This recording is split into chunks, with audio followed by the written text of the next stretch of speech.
Hey Peter, how are you?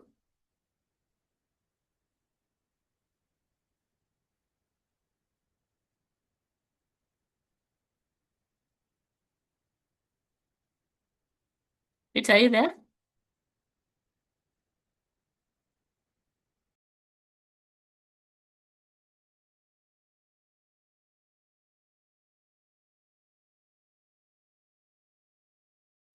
Hi, Viola.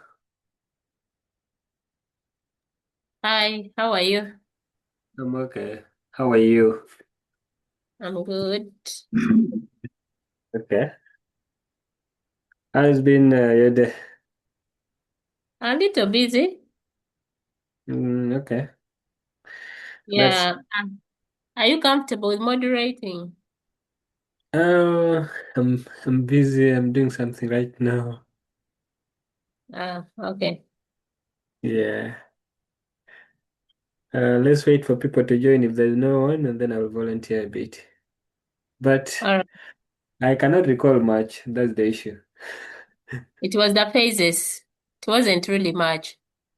It was Me, I what? recall, but only that I'm doing something at the same time. Hmm. Just a It was. minute. It was about what?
Sorry, I was doing something.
Good evening, class. Evening. I tell your colleagues to come. We start early and rest early. Okay.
Can we start with the recap, please? We don't have to keep waiting. You are 9, we can start a recap. Yes, Doctor. So thank you everyone for joining in time. As we wait for the rest to join us, we are going to start with a recap of what we learned last week. Last week we focused on module 3, and we're looking at the consultancy processes with the 6 fundamental phases of this of the processes. So it's going to be participatory. I may not say everything, but I welcome the rest of us. And also, we feel free to compliment what the others have said. So I'll pick on our colleagues, but if you want to talk, you just raise your hand. So Isaac Mugabe. Yes, Dominic. As Isaac comes in, yeah, Dominic, please come in. Yes, good evening, Doctor and colleagues. Thank you very much, Viola, for giving me this chance.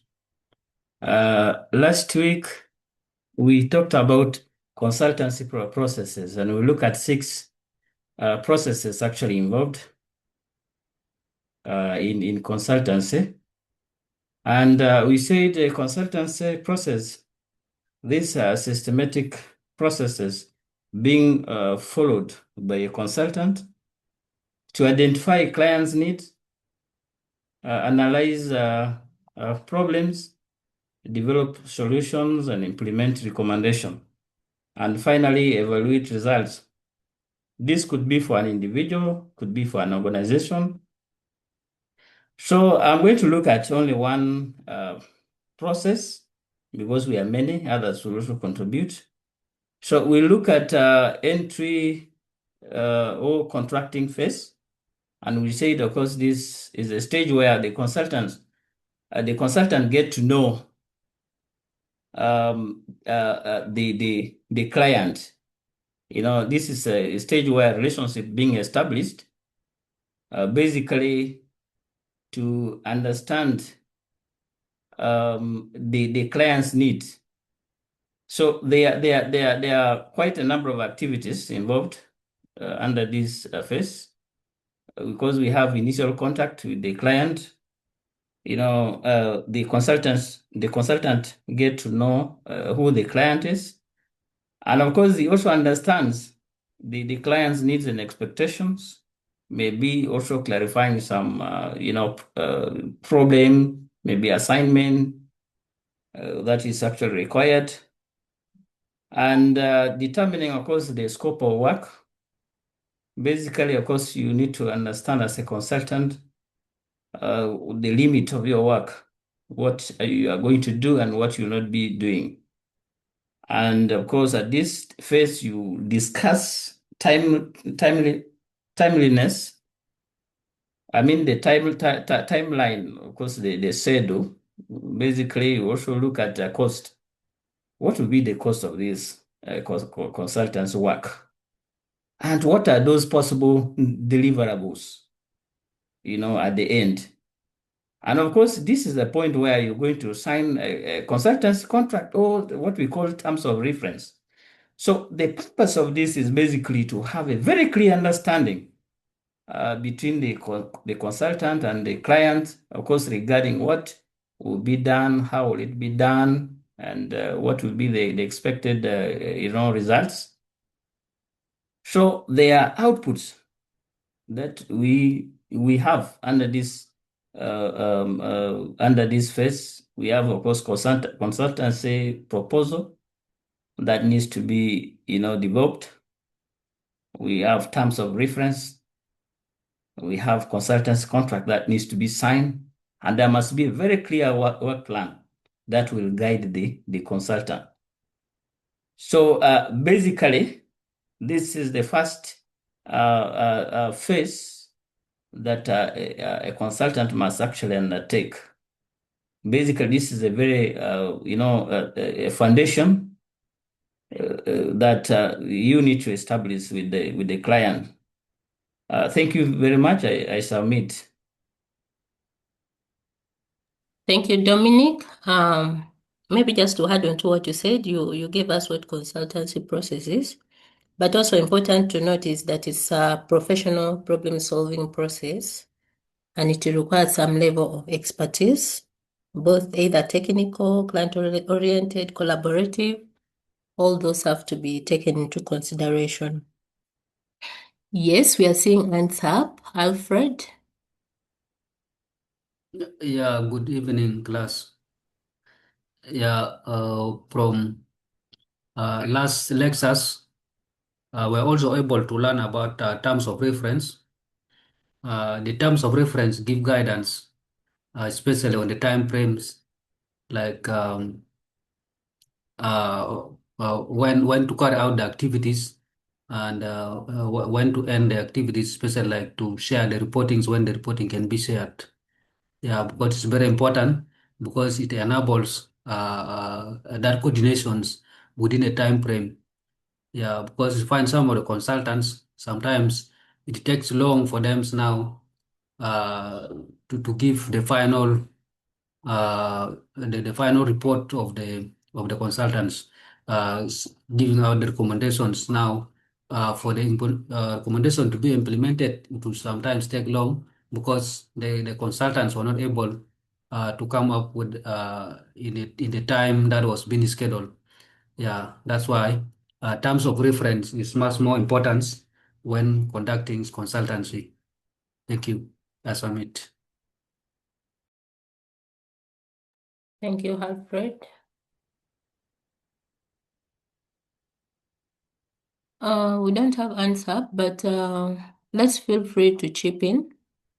There are many phases. We said there are 6 phases that we handled. The first one was already mentioned, and then the second one we have establishing the relationship, but also each of these stages lead to the other. Because, for example, in the first stage, if the consultant has to understand whether the assignment is feasible, whether it's workable, whether he or she has understood the background of the organization and able to do the work, has the competencies needed before signing the contract or going ahead with the consultancy. Yes, Isaac.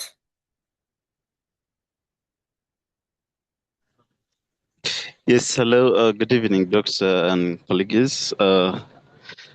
Thank you. I'd like to talk about the establishment of relationships, which is actually a key issue in consultancy. And when you look at the establishing relationships, you look at a situation whereby both parties are actually going to gain from any services that are going to be provided. And therefore, if you're actually supposed to work together, you can look at what the other person is going to add on.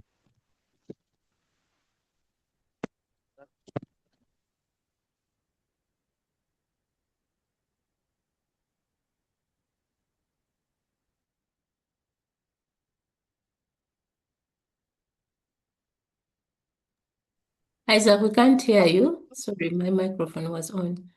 We can't hear you. Are you there? It seems we lost Isaac. So are you able to hear me?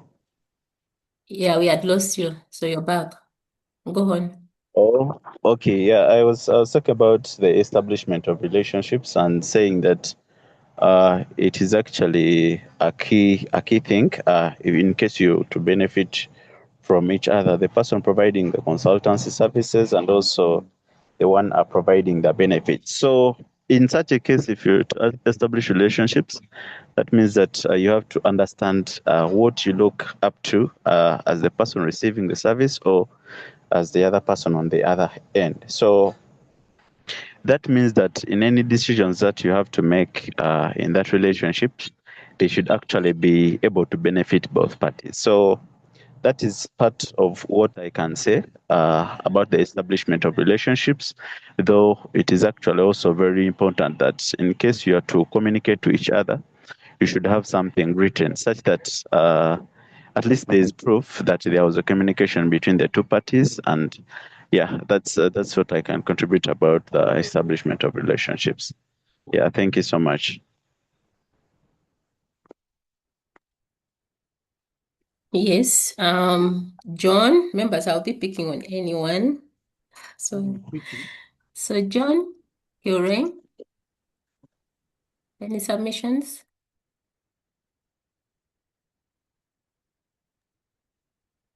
Hello, Yes, please. Go ahead. are you talking to me or other Jones? You're the one. Thank you very much for giving me opportunity. What I can talk about is the follow-up. You know, after establishing the relationship, what you have discussed in the relationship, what were your term of reference, what did you agree, what are the benefits that you are going to get out of this relationship, and many other things. And when are you going to meet again? By so doing, you'll get to know each other and sort out what is not working and what may not, what may work in this relationship. And it will if things are going to work out properly the way you want them to, or the way the client want them to work out. This is what I can add. I submit. Thank you. Okay. For those who have just joined, we are doing a recap and we are looking at what we handled last week. It was Unit 3, consultancy process. Among the processes, we have a problem finding, which was also among them. That is the diagnosis, then solution finding, planning the work or working the plan, evaluation and then termination. And then we have action planning, actually, before evaluation or termination. So those were the stages. So we are giving a recap on those. Feel free to chip in. So I'm going to pick another person. John Kizire.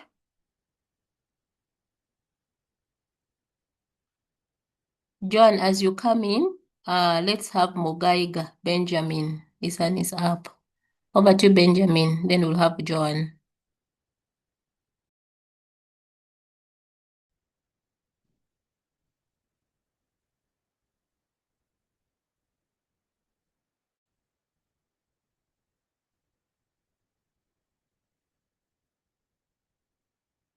Benjamin, we can't hear you, though you seem unmuted. Yeah. Let me add my voice.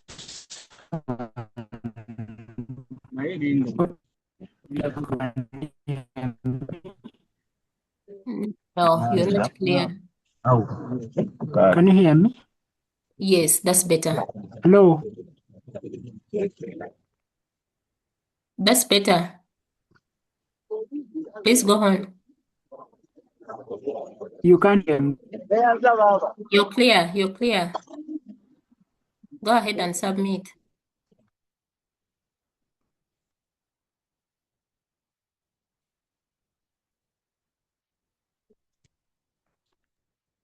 It seems to have a challenge with this network. So let's have John, are you there?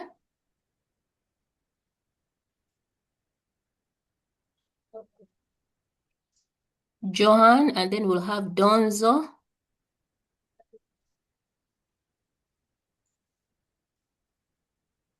Thank you, Viola and colleagues.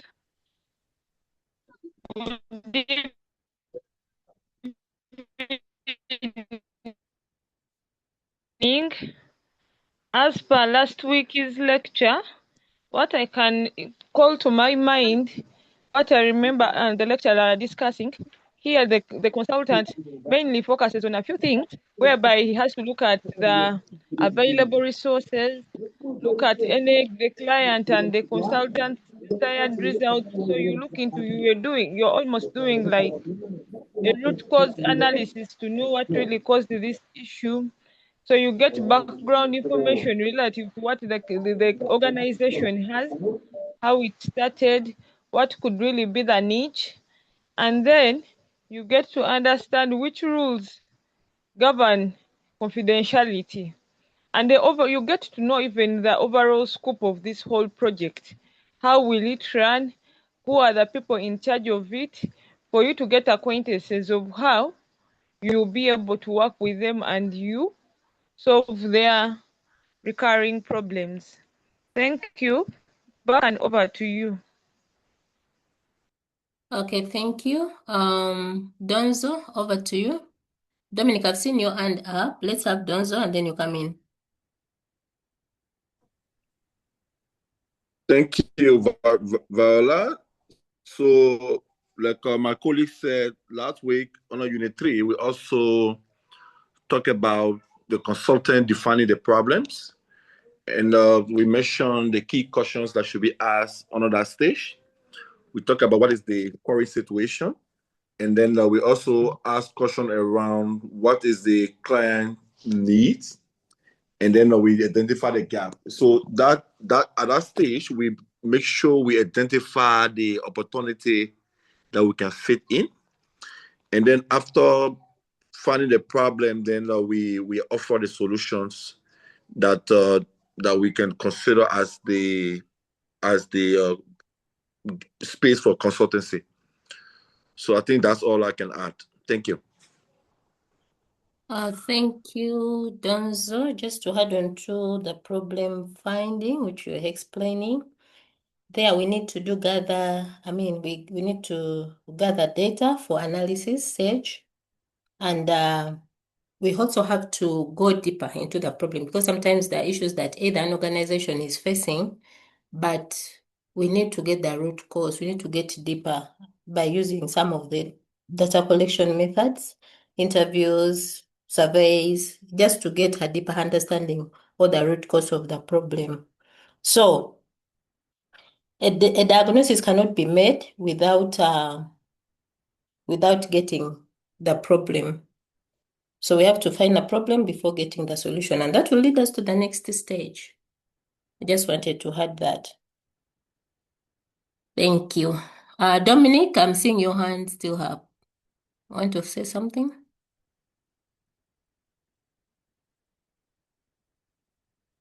Yes, Viola, thank you very much for giving me another chance. Yeah, let me have some small light on diagnosis and that data collection phase. This is actually phase after the establishment of relationship between the consultant and the client.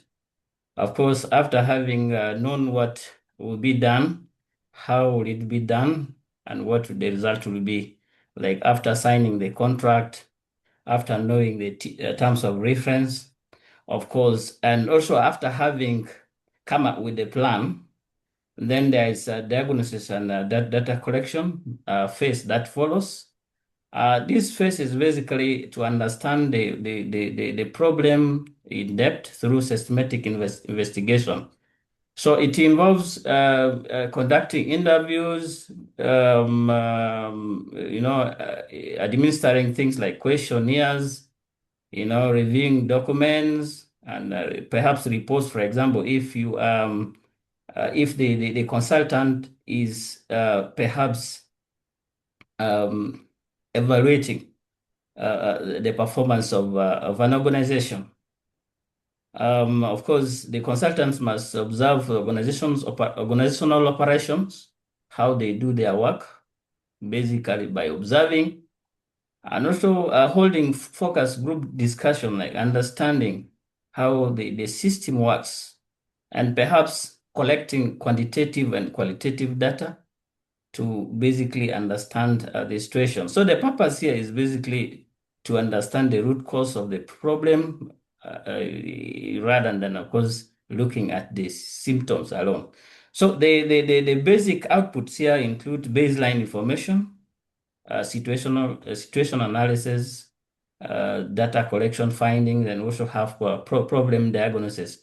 So the importance of this phase is basically to ensure evidence-based recommendations and also prevent wrong problem identification, because you have to base your recommendation on facts. So here you provide a factual basis for decision making. Then also we looked at analysis and feedback phase. Of course, after collecting data, a consultant analyzes the information gathered and present the finding to the client. So there are basic activities, key activities under this phase, like organizing collected data. You need to clean the data, organize it. Then you identify the patterns and trends, especially in what you are trying to investigate. You conduct the root cause analysis, and then perhaps you compare what you found, the current performance. For example, if you're doing performance appraisal with the standards required, then of course, you present the finding to the stakeholders. So the purpose here is basically to transform raw data into meaningful information that can guide decision. So the outputs, of course, includes analytical reports, would be the findings, presentations, gaps analysis, and the root cause analysis. So the importance is to help clients understand the actual problem, and also for you to create what we call stakeholder ownership of findings, and also to validate the collected information. Then we also maybe let me look at the third last, which is action, maybe planning, and basically recommendation phase. This is where the consultant actually develops solutions to the problems that have already been identified. So how does he do this? How does he or she, do this? Basically, the key activities include generating alternative solutions. For example, if it is a system within the organization that needs to be corrected, then he generates alternative solutions. Then he looks at feasibility of options, how these options can best be implemented, whether they can be sustainable in a long run. Also, prioritizing intervention, what needs to be done first, what needs to be done last. And also here it develops what we call strategies for implementation. How will this implementation be done? The recommendation. Then preparing action plan. When this will be done, who is going to implement it should be very clear. So the purpose here is basically to provide practical and achievable recommendation. So what do you expect out of this stage? It is a strategic recommendation that is coming from the consultant. Then we have action plan that needs to be, carried out. We have an implementation framework that needs to be very clear. Then the cost in terms of budgets that needs to also be there. For example, if it involves money, we need to have that. So otherwise, thank you very much. And I submit. Thank you, Dominic. That was exhaustive. Let's hear from Peter. Peter, are you there? Can hear from 3 more people, and then we call Doctor to join. So let's hear from Peter, and then we'll have I needed a lady, Rachel Kabule, and then lastly Mugisha Charles. Okay, we have a hand up. Mbabazi, please go on, and then the rest will go in that order.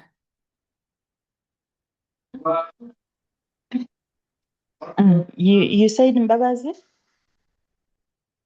Yes, I saw Viola, you. let me in. Yeah. Okay. I wanted to contribute something small about first establishing the relationship. Sorry for taking us back.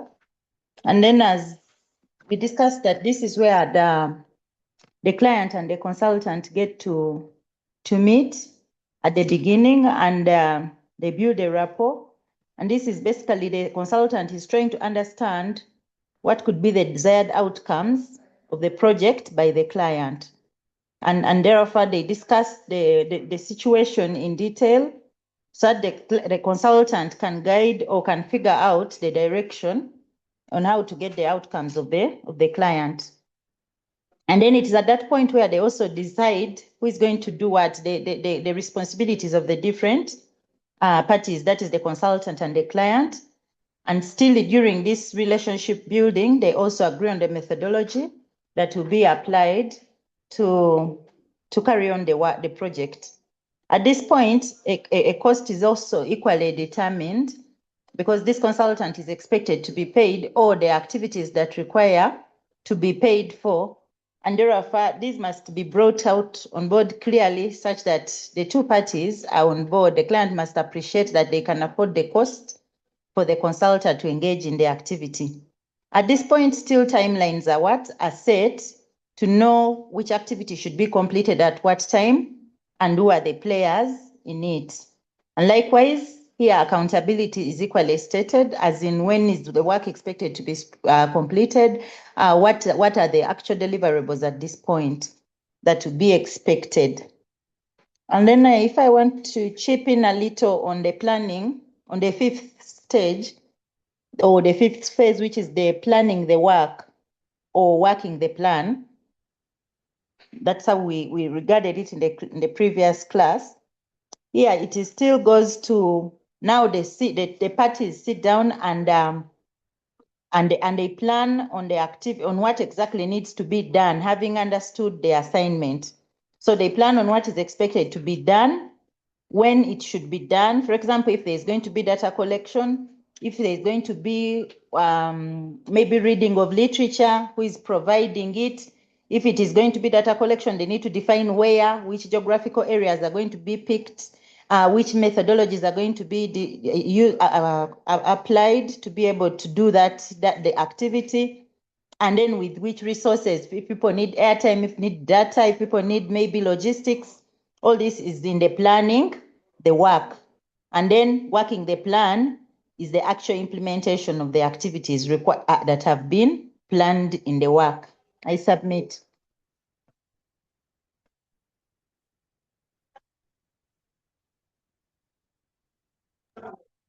Thank you. Peter, are you there?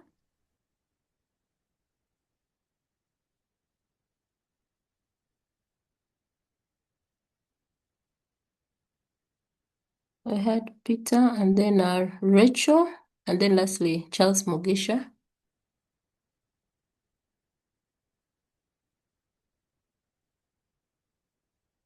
Peter, are you there? Akwak Peter.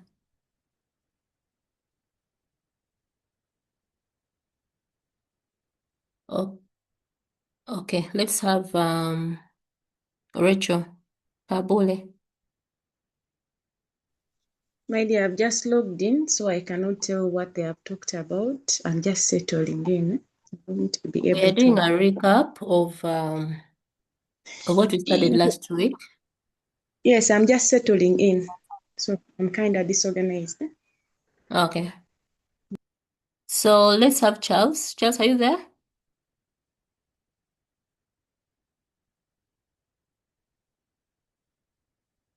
Charles Mugisha.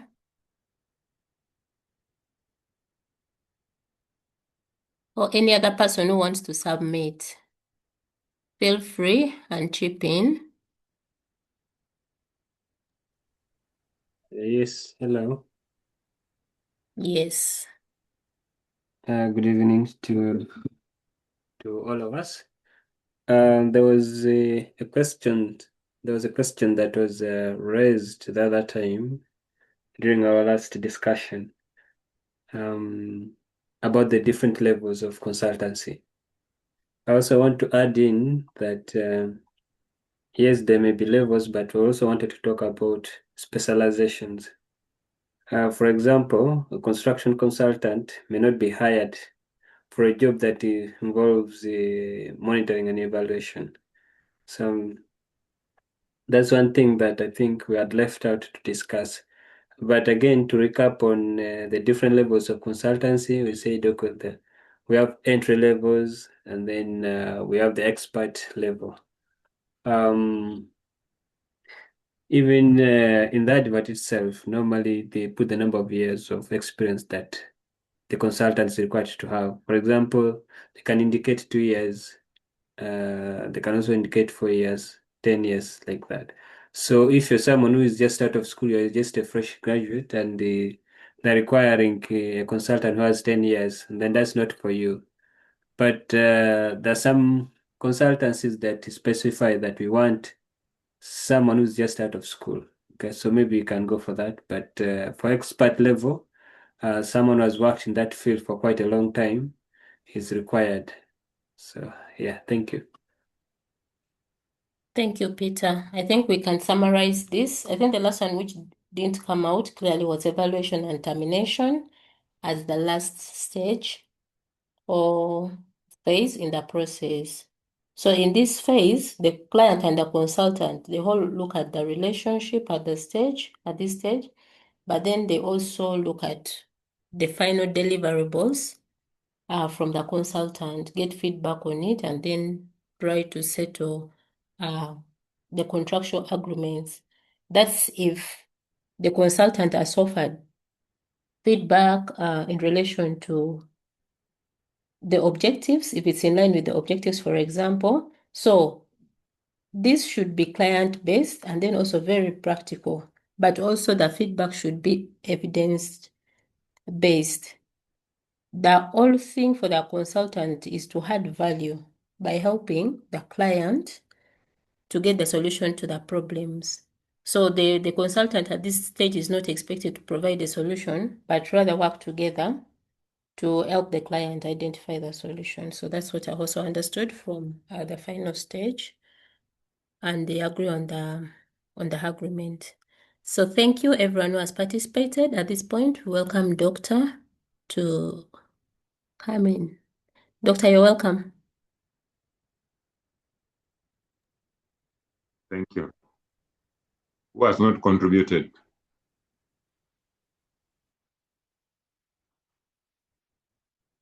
Who has not contributed? Joseph, your hand is up. Bali Road. Joseph, contribute, please. It's pronounced Joseph Balironda. Thank you so much, Madam Viola. Thank you so much, Doctor. Joseph, contribute. Yes, there's a critical element in terms of timelines for consultants. Doctor, there's sometimes when a consultant is unable to finalize their deliverables on time. And nowadays, when you hire a consultant, everything goes into the system. So it's very important in terms of consultancy management to make sure that you who has hired and you who is managing the consultant, you make sure that the consultant finalizes. Otherwise, sometimes if it doesn't finalize on time, then payment for the consultant becomes a big problem. So there's need within the framework of the consultant before the consultancy expires. If they are not able to finalize the consultancy on time, to extend that consultancy, because nowadays most of the things are systems based. So when you hire a consultant, you put in the system and it will record the time when they're supposed to start, but also manage. And Doctor, the other thing which I just wanted to throw out there is that sometimes consultants, we hire them, but we don't have the capacity to manage them, to give them constructive feedback. Yes, they can share inception reports, they can share, and there's no capacity to be able to, to feedback. So perhaps maybe as we advance, we'll need to, discuss more on how can you manage a consultant, especially when they share reports and you don't have the capacity to be able to feedback in those reports. Thank you. I submit.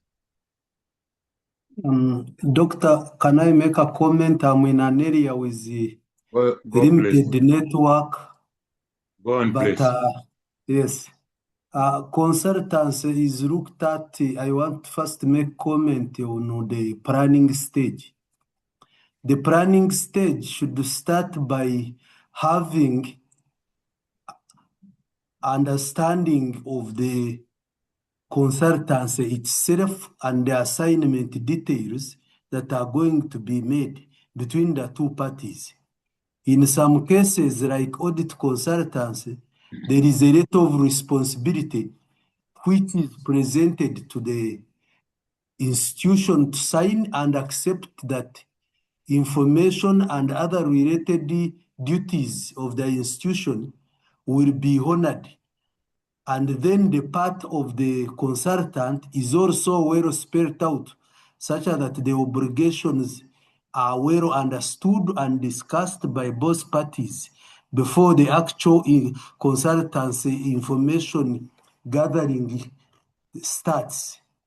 During that period of planning, the consultant is supposed to study and understand the structure of the organization for which he's rendering service, the working approach, the culture, if it is a company, the directors, the roles of each, how the problem came in, what the problem has, how the problem has affected the organization, and then use that in preparing the actual implementation and the information gathering for the consultancy.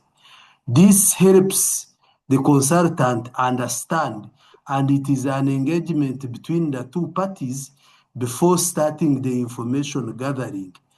But what is highly important is everybody must understand his or her role. The action plan will be developed at this stage, such that whoever has a role to play on the Gantt chart will see when his or her activity is carried out, such that they are able to be available and play their part. Thank you. Thank you so much. Any other contribution?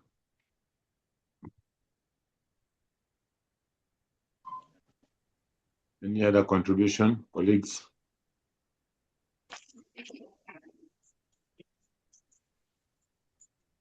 Who has not spoken? Don't want to mention your name. Feel shy and mention something. Yes, this is Ezekiel. Ezekiel, go for it. Yes, last week we also talked about a consultancy who must have at least a master's degree for him or her to really be a consultant. So consultancy, in other words, is a higher level professional. Organizations don't hire consultants for routine work. They hire them to solve complex problems they cannot solve internally. That requires advanced knowledge, strong analytical skills, and the ability to think strategically. So in this case, a master's degree signals that the consultant has a depth which shows understanding theory. They can also interpret data and can design solutions based on evidence. So when we look at most of the international NGOs, UN agencies, and consultancy firms, a master's degree is now the standard requirement that they always look into an individual, not because of the certificates maybe that they have, but because of the competence that they require or that they represent.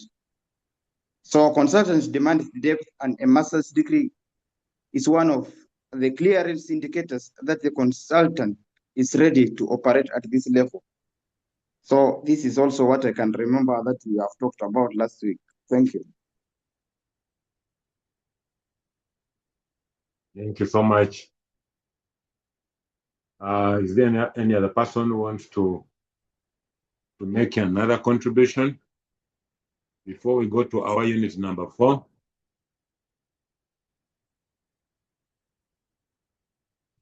Yes.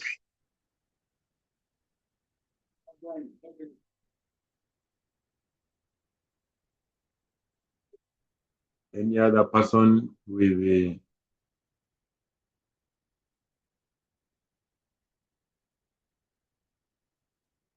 Madam President, who has not spoken?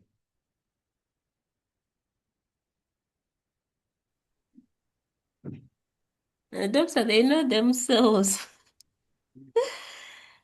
Doctor, I'm here. I've not spoken.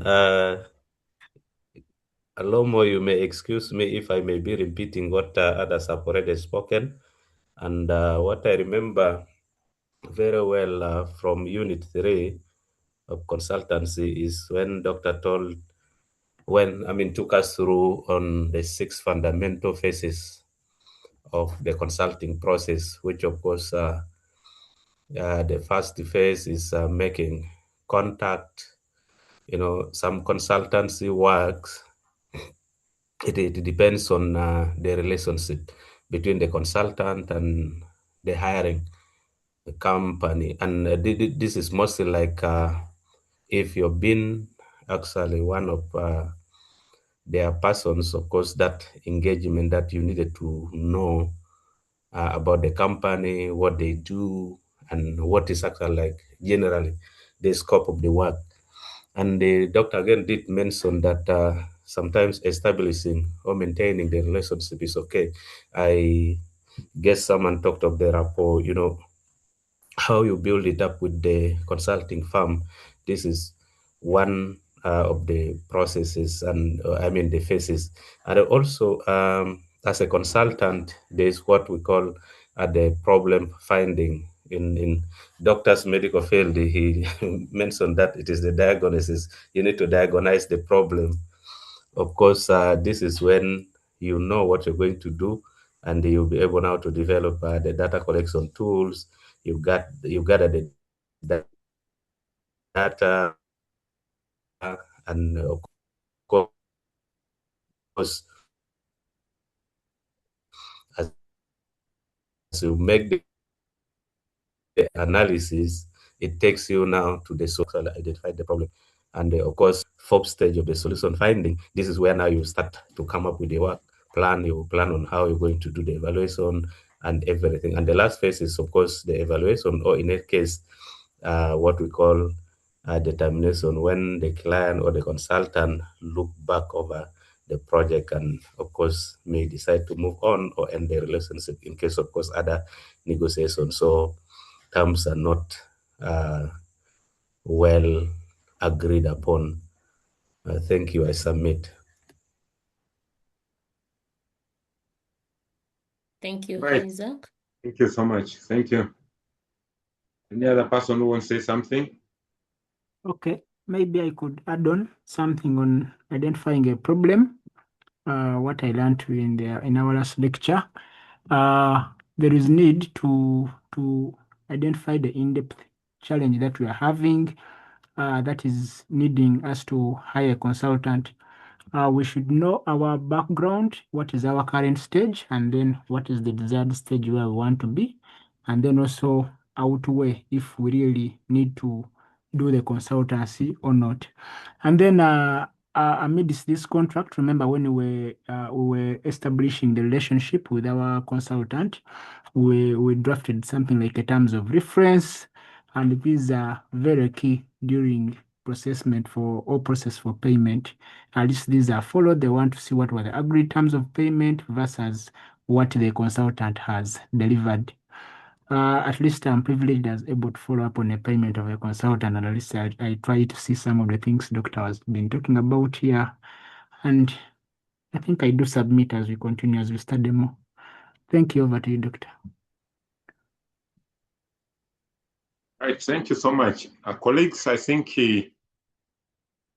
that is enough contribution for our recap for the third unit. Basically, we're looking at issues which were very critical about the process that we require to undertake while conducting any kind of consultancy. It's really a process which begins with the entry, and we conclude by ensuring that we terminate the process. And categorically, if I can put it into perspective of what we do in the health profession, if you talk about entry, you know, if you're a consultant, somebody may come. Like right now, I'm seated in a health facility. I think the class president, did you say you are a biomedical laboratory professional? Did you say so? What is a different class president? I think I heard that. I think a different person. Oh, okay. So what's your background? I'm more into livelihoods and food security. Oh, okay. I think that was a different class. So you realize that in the consultancy, it is normally a person with a problem who contacts you. And he will begin telling you that, you know what, I have this problem. How do you help me? Today I was in police headquarters and a client whom I had still saved his line on my phone called me. This man had fixed a 6-point bridge in his mouth. Long ago, that was 2014. And I told the daughter is a dentist, she's around now working in Fort Portal Hospital. So when he called, I recognized his voice and I said, this must be so and so. He said, yes. Now I was surprised because this man was old. I expected him maybe to have forgotten me, who could have been passed on in his 80s. Told me, no, doctor, I want to come and see you. Where are you? I told him I was far. Then he told me I have a problem that I believe my daughter's is quite inferior to handle. I went to dental school where I used to teach, and I did not see anybody capable of helping me. So please, how do I get your expertise?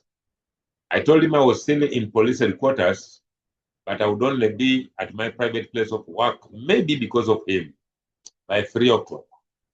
So I finished what I was doing, and I had to jump on a safe border, and I came. When I opened, no sooner had I opened than the old man enters and tells me, you know what, the teeth you made are strong, but the gums have issues. Help me.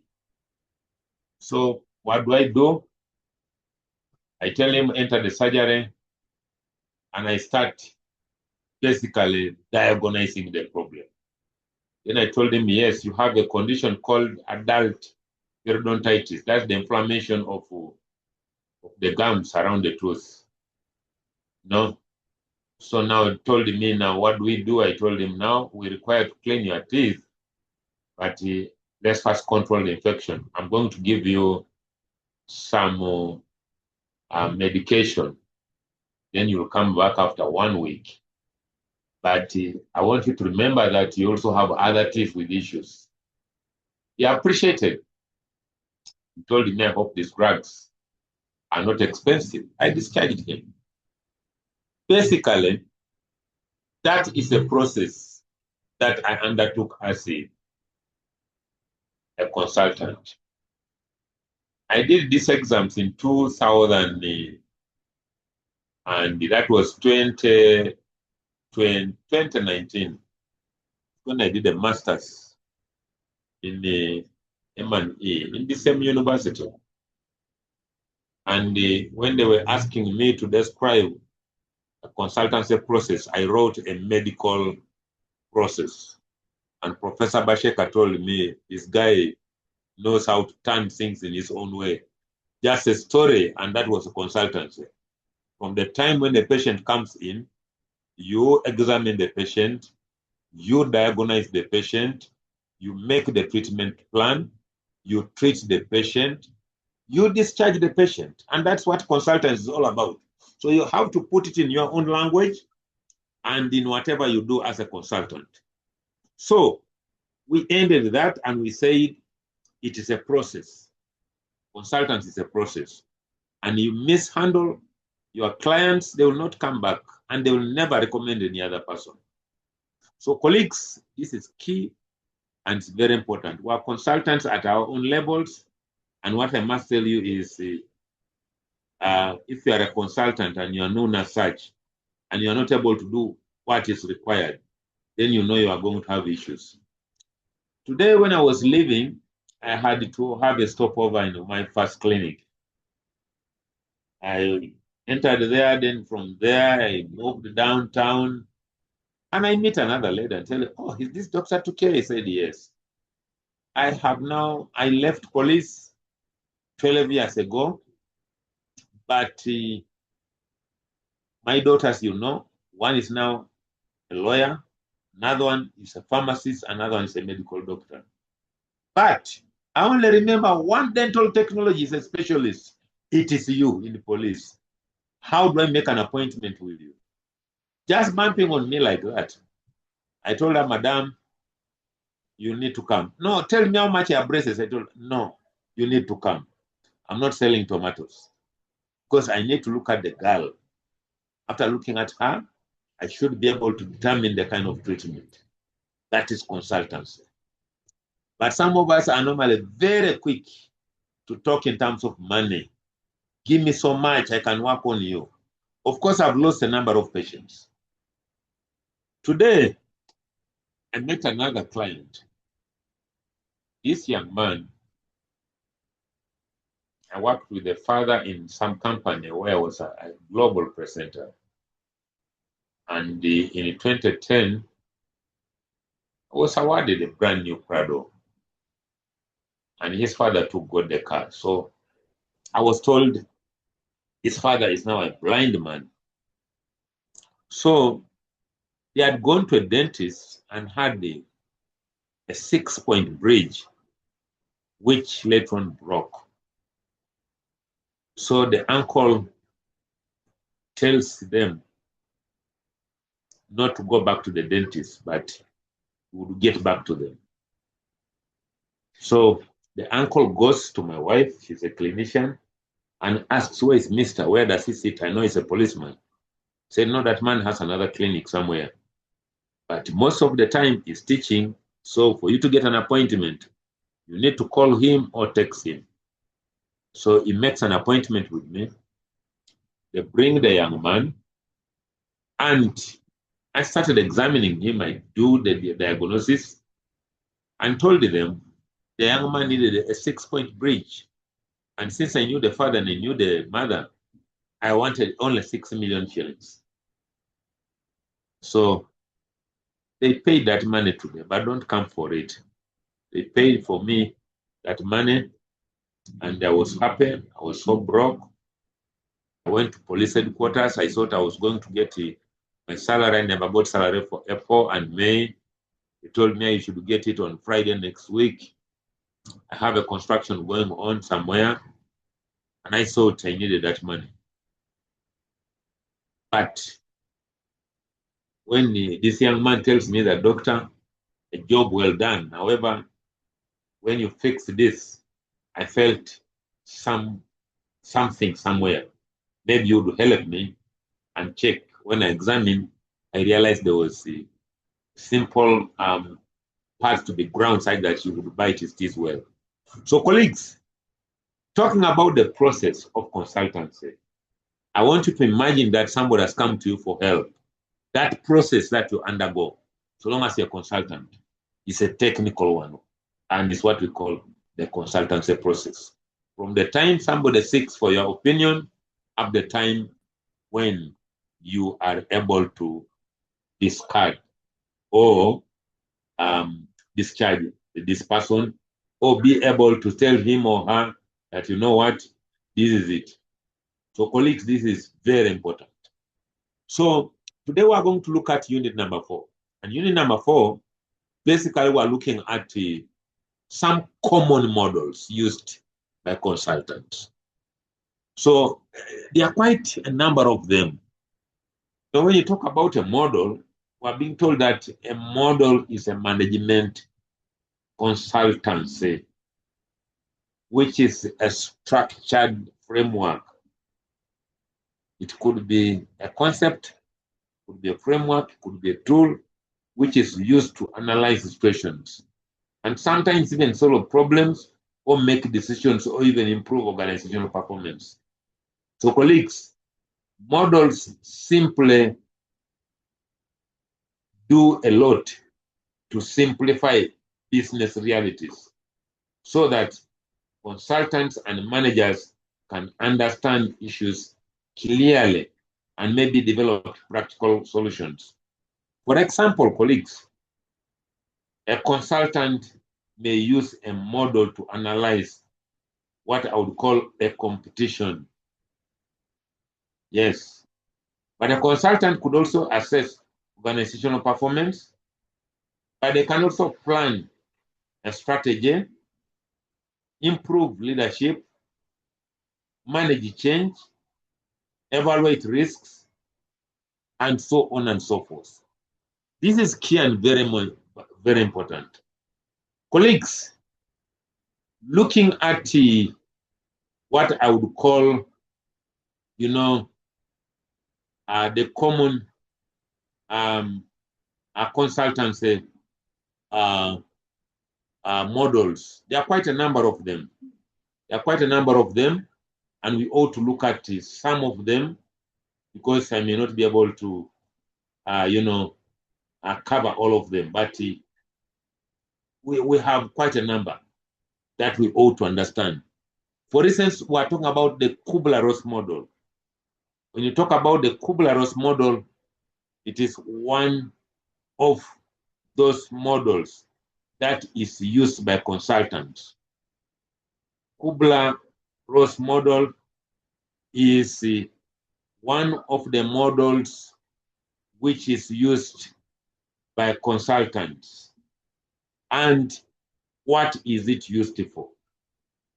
This is very example for us to understand, because the moment you do not understand these models, then you are going to have a lot of issues. Because sometimes some of these models are brought in an examination. So colleagues, a Kubler-Ross model, therefore, is also known as the 5-stage of grief. The 5-stage of grief, meaning somebody grieving, mourning, you can call it mourning. It was developed by Elizabeth Kubler-Ross in her 1969 book, One Death and Dying. So it's very, very important. So Kubler-Ross model, the way this lady designed it, it's because she designed it when she was on her deathbed. That's what we must say. That's why they are talking about grief. The grieving is because Kubler-Ross herself, Elizabeth Kubler-Ross was grieving. She was actually dying. So meaning she made this model on her deathbed. So colleagues, this is key and very important. But it's also important for us to understand that this Kubler-Ross model originally was developed.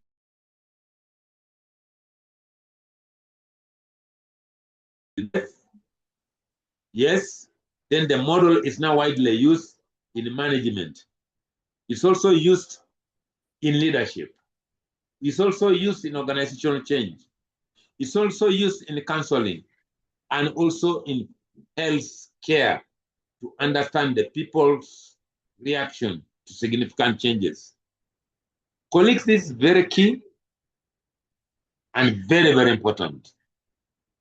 So when you look at the Kubler-Ross model with these 5 stages, we ought to understand so many things, because we begin sometimes with maybe the first one.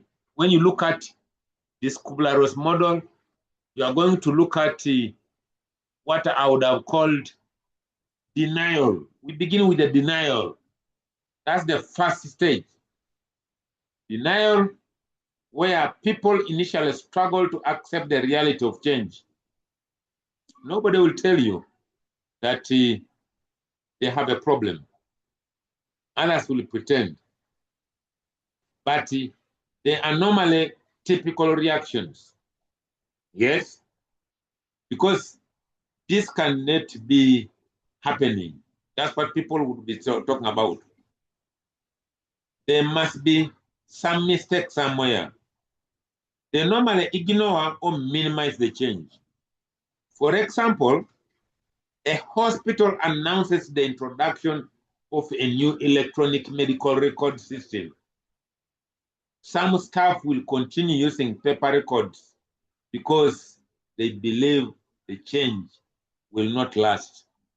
That's what it means. No, you are denying the fact.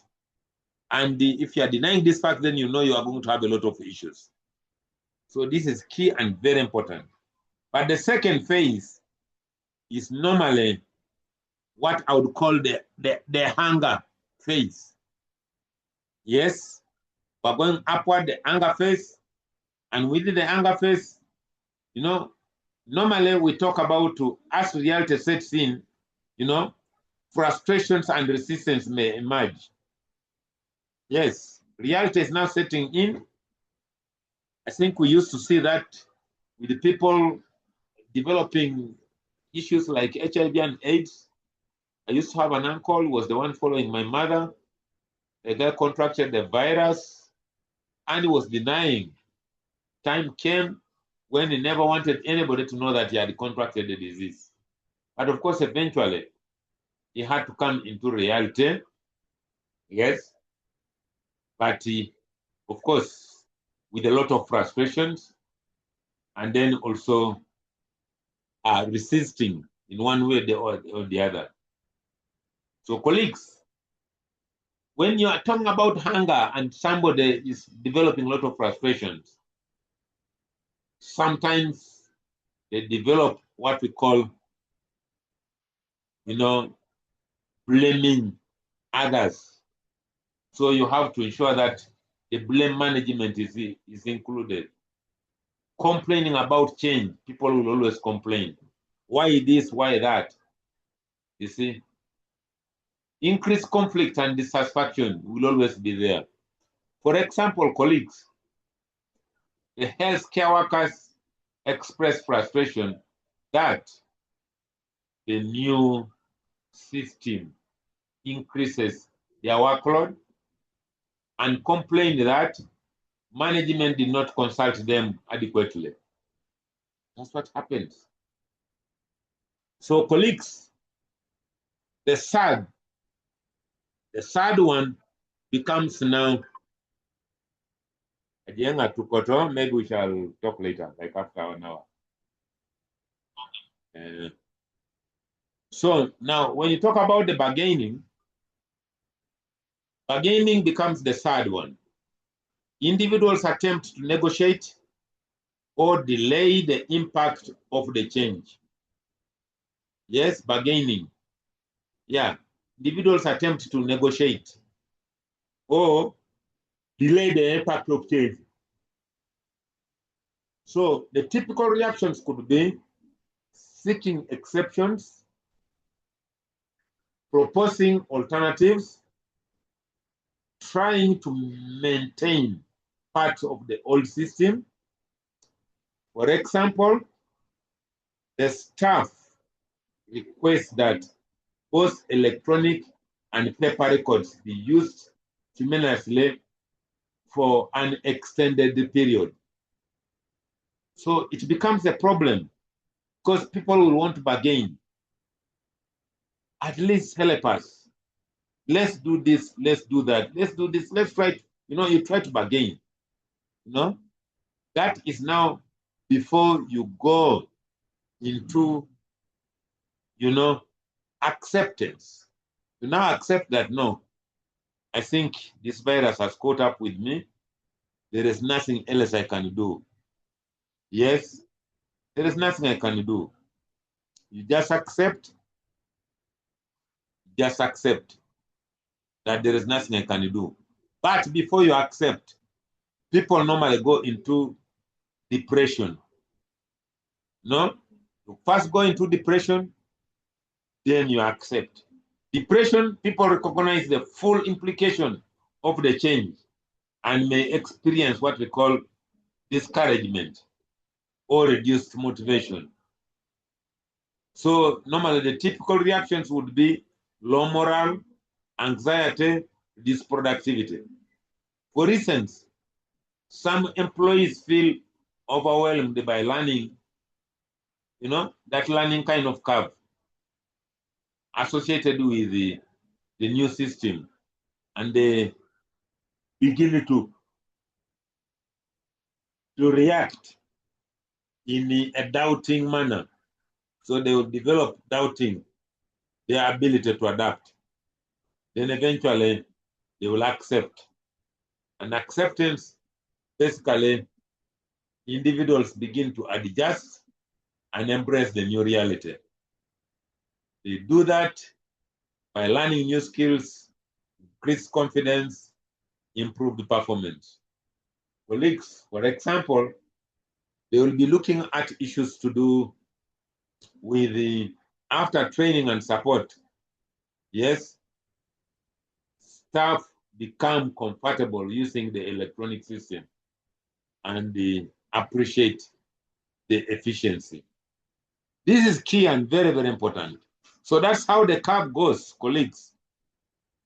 Denial, hunger. Hunger is at the tip.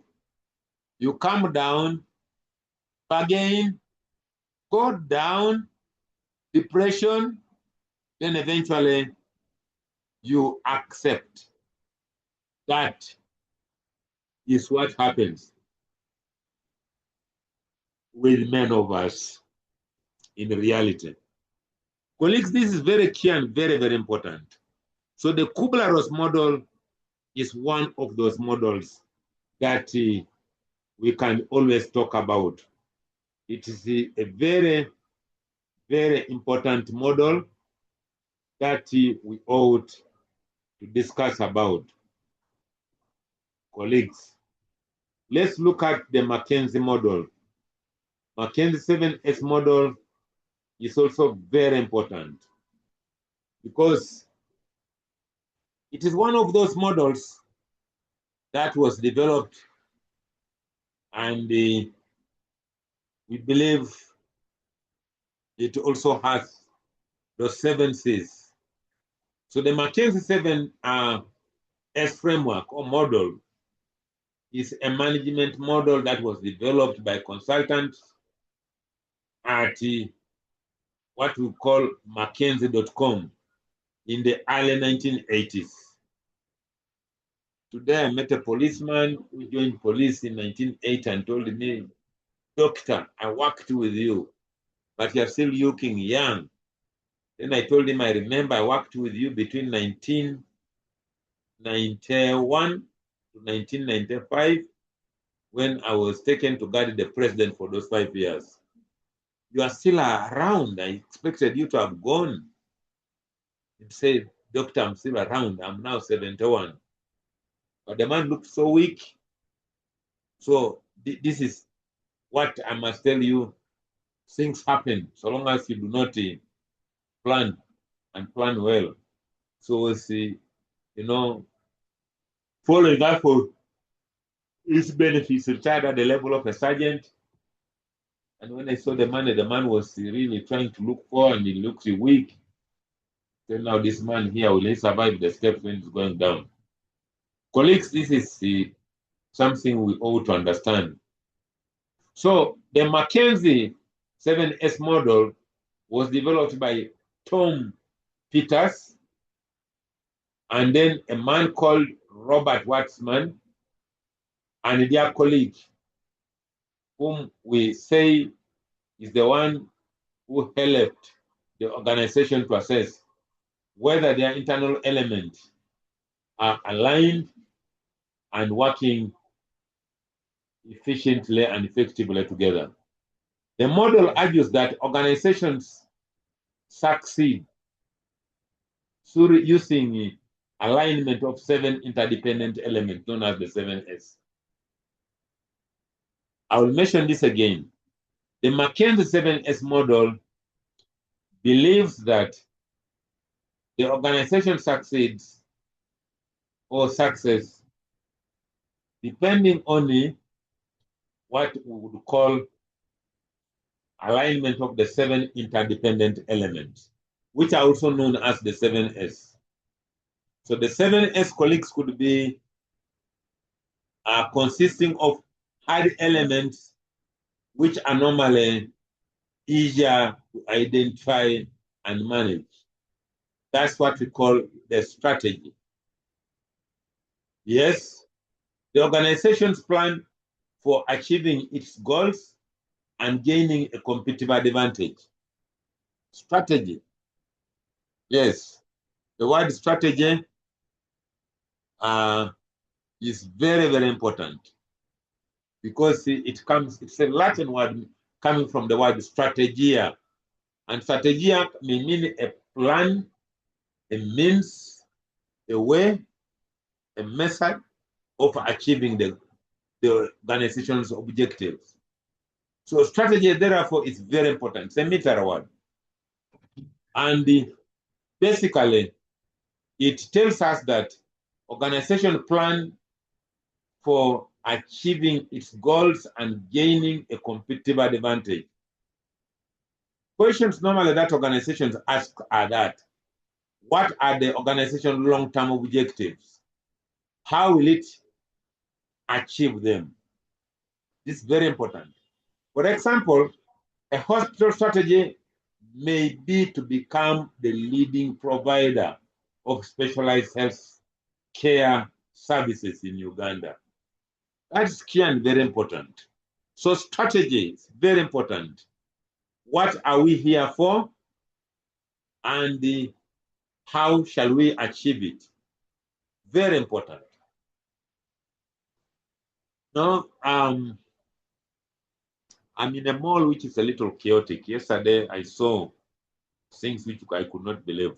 Now, when you people were recapping, I was calling some of my bosses and I was challenging them to come on the ground. This property where I am is being managed by the Indians to reparty. So other people are also trying to manage and calling themselves new management. It's a condominium which was designed in a manner that people can buy units as they're selling the units. No, and they were doing it through lease. And I'm staying in 2 units and self-contained. Personally, I needed a place where I can, even when I get tired and I feel I cannot go home, I just stay. So the way I've partitioned this place, many people, when you are in and I close the door, you'll not believe you're in Kisenyi. They think you're somewhere else. So sometimes what happens outside there, I don't want to know. So yesterday, there was an issue where somebody strategized in a manner that he wanted to be beaten so that he can get his money. And I think he strategized well, but he will hit a snag because I'm opposed to people who get money through falsehoods. So there is a parking which is supposed to be a condominium parking. My clients, when they come, they can park. I can park. If I'm a tenant, I also park. If you are the owner, you also come and park. But when I came here in 2009, only 3 of us had cars. So the Indians decided that they could sub-rent that place, parking place, so that somebody can rent and they get money. And they managed to do that. So some people park their cars here. It can accommodate over 100 cars. So each car that parks on daily basis during daytime pays 6,000 shillings. If your car sleeps here and you want to pick it in the morning, you pay 12,000. Well-guarded area. But now, the guys who bought units here said, why should the Indians take this man alone? They wanted now the money to be divided, whatever. proceeds they get should be divided. Because now if the person who rents the place pays 10 million, the owners of some units also wanted to take 5. The Indians said, no, we sold you these places. Why would you want to take money? So matters are in court, and I think by 19th they are going to judge. But now, before the judgment is done, these so-called owners came and started, taking over management and picking money from tenants. Then others want to commit suicide in a manner that they are doing things the way they are doing it. And so many other things. So I was challenging my colleagues, telling them no. So yesterday, some lumpen just got annoyed. They came and started beating the guy who was taking over the place before even court decides. After beating him up, they ran away. They were not arrested. Then they started just picking people anyhow. I have cameras around, and I would watch them in the cameras. Before I knew it, a patrol car has come. They have picked everybody around, and they abandoned the people. They have taken them and detained them. So today I just decided to call a lawyer. I said, no, you go to the resident Stanton and see how best you can help these people. I may not be able to help, but I think let's see how we can help these Ugandans. Now they are quaking. They are saying, oh, that man is quiet. We didn't know he's a policeman. That guy is going to spoil our way of eating. Now they are charged all these guys that they beat him for is it simple robbery? But nobody was arrested. Now they arrested people who are innocent. So the man strategized in a manner that he wants to get money. Strategy is a plan. So he strategized, even started tearing his clothes. And I watched him on the cameras. So I don't know. Ugandans are really very desperate. So colleagues, we need to understand this very well. The McKinsey 7S model talks about ways or means that the organization may, establish in order for them to be able to achieve their goals.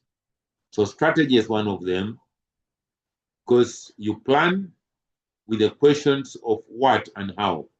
So the what is, what are the organization long-term objectives and how do I achieve them? Very important. Then the second one is structure. So structure, colleagues, is the way the organization is arranged, including reporting relationships and also developmental divisions. But they also ask questions: who, how, that kind of thing. Because now, if you're talking about who, it's about who reports to who. How are responsibilities assigned? That's the structure. We call it in the forces the chain of command. In the university, now like I'm a senior lecturer, I report to a head of department. A head of department reports to the dean. The dean reports maybe to top management. It could be director, could be a principal, something like that, could be a vice chancellor. So deans in our Maite Utamu, they report to the VC or DVC, that kind of thing. So McKinsey 7S model, therefore, believes in having the structures. Should always have structures. It's about who reports to who. You don't just begin, climbing the mountains from above. It is wrong and it's not a good thing. I'll give you an example. The Police Health Services Directorate may have departments. For instance, we have Department of Clinical Services. I've got a Department of Public Health. I've got a Department of Administration and Training. And I've got a Department of Medical Legal. But we also have Research, Innovation and Policy, which is a unit that I'm heading.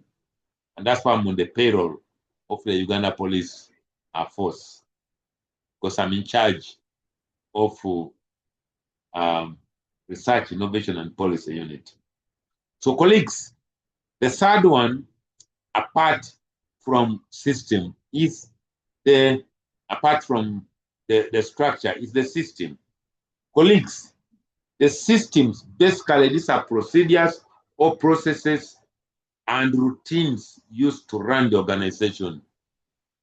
An organization without structures, without a strategy, without system is no organization. You must set a system in place so that even when you are not there, systems work.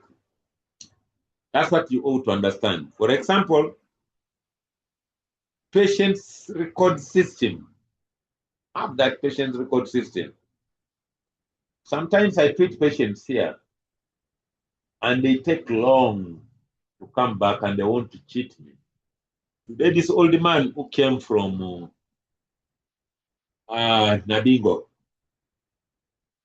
after 12 years, I was able to identify the model. I have cupboards here. Sometimes people say, but you man, what are these? And I tell them they are models. Which models are these? That when I make your teeth, can go with the teeth, but I can remain with the model. Next time when those teeth get lost or you break them, I don't have to take a new model. I will have this model, the one that I will send to the lab, and you'll be able to get teeth. So you have this system. I said, yes, I have the patient system. But we also have the financial management system. Yes. You want to know whether these people pay or not. So you put up that system. In universities, we have got the result system. Some students are funny. I don't know whether, I think all of you are good people in this class. But if you want to be funny, I will be funnier than you. Because in this university, I've seen very many students who want to play a lot of, I don't know what to call it. They play tricks. They want to fool themselves. And sometimes they think they can fool us by not doing the right thing. Then after some time, yes, I want to fill, what would they call it? A complaints form. I think some of you have filled those forms, and sometimes I laugh. Somebody who's filling the form has not done coursework, was not in the class. And you know these are recorded classes. Right now you are certified in class. Then somebody comes at the last moment after even the courseworks have been given. A person wants to join the class. And they are the ones who make the worst noise. And with me, I just keep quiet. They don't know that we have got the result system. We call it Kato's system, which will record everything. If I've not captured your attendance, I've not captured that you have been in class, then you want to do exam because you have been able to penetrate maybe a registrar. Then now you want me to do coursework for you and put marks. I will not. Some of us are very principled. We are even resisted money. People walk here with envelopes. I tell them, excuse me. Even when I'm very broke, I don't want to take your money. Why would I take money from a student? I will have sounded very cheap. Why? We have a system.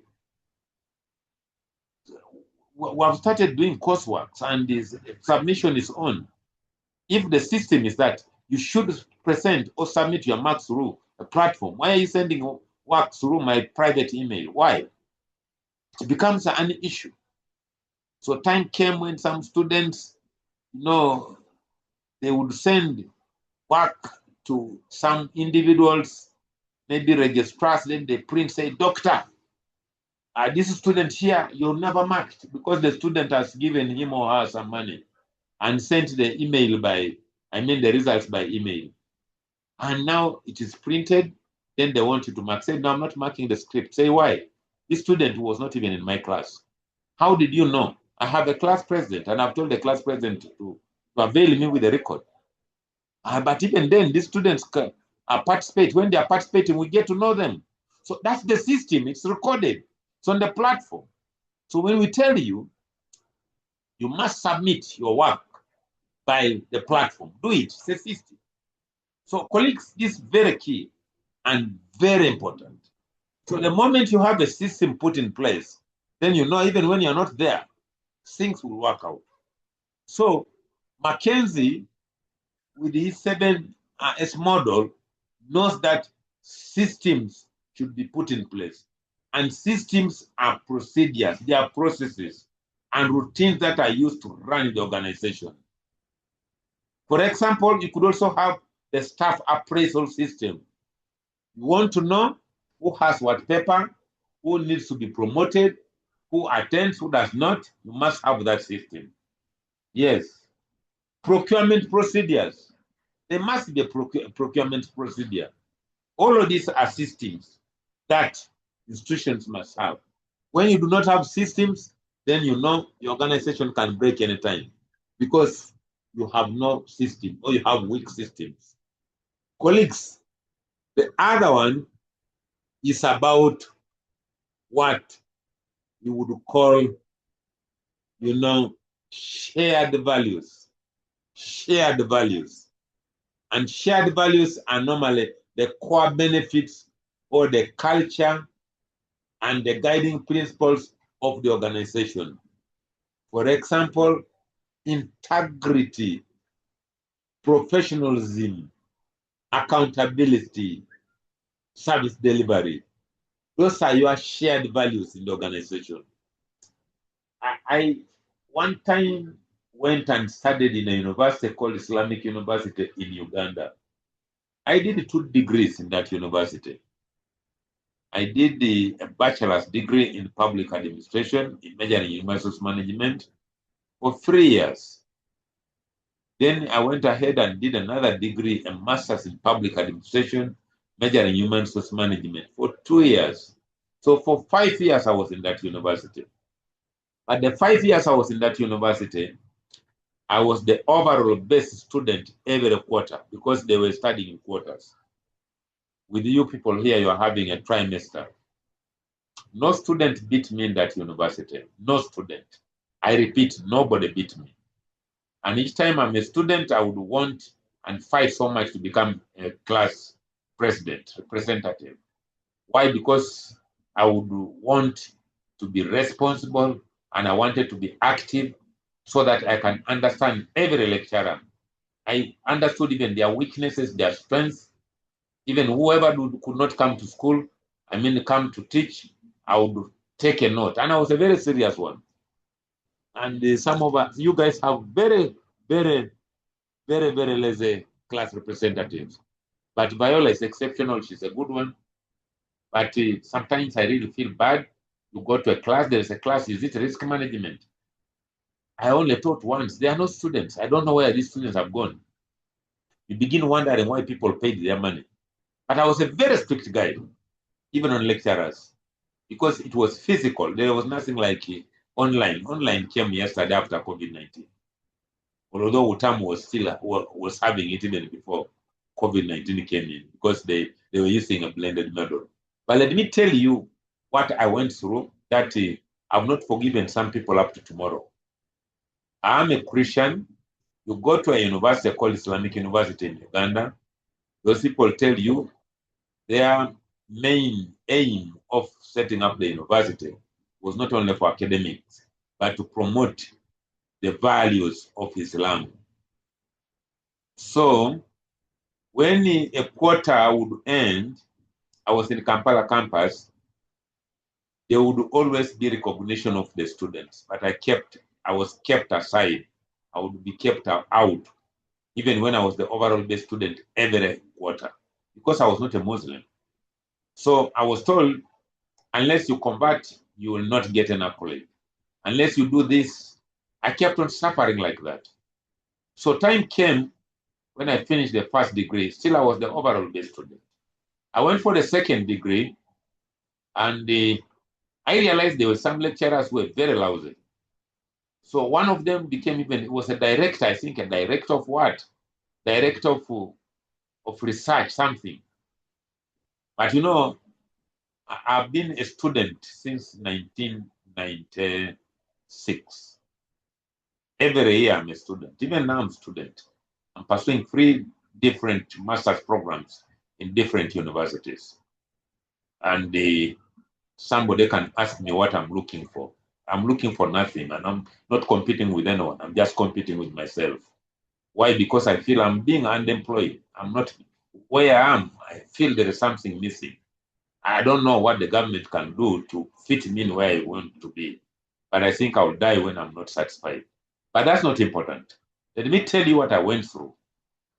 One time, I just received a call. Who was calling rector. A rector is like a chancellor. I mean a vice chancellor. You know. So the rector was seated in Mbale. And the man calls me, is this okay? I said, yes.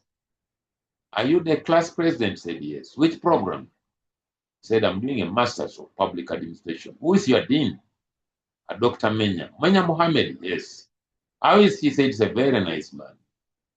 But how are the rest? Some lecturers allow it. They don't actually come to class to teach. They only come and begin preaching us the Quran. This is what we did in our first year, second year, and the third year of our first degrees. So at this time round, I think we need to get into something serious. But these people don't want us to mention. When I mention it, they say I'm against Muslims. But it is you people instead who are segregating. I was telling them, and I was telling the rector, how come all the 3 years I was in this university, I was not given an accolade? And instead you are looking for people who are of your faith. I'm sorry if there is anybody getting offended, but I'm giving you an example of values that some faith hold. So the man told me, doctor, you see, I know you are next to our university. I said, yes, I'm actually at a stone's throw away, because by that time I was a dentist working in Kibuli, where now police CID headquarters is, and Kibuli campus was under construction. And when some demonstration school, actually, what was it called? What are they calling those schools? Some of you who are teachers can tell me. They were the teachers, what? That time, primary teachers of certificate, what were they calling those schools? The teacher, what are they called? You do a certificate and become a teacher, primary teacher. It's a PTC. A PTC, yeah. So it was a PTC. So we're being housed in a PTC. But I don't know, you could have heard about a PRO called Simon Mundei. That was the only man who was competing with me in the same class. But he was also a Christian. So it's a PRO of immigration. Yes, we're under the same ministry. But it was an issue. Said, but when Simon beats me, I beat him. Both of us are Christians, but we're not getting accolades. Then they will read a name of somebody, an Arab, either from Sudan, Somalia. Colleagues, you will forgive me. I'm just using this as an example. They are the ones who are being given the accolades. But coming back now to the point.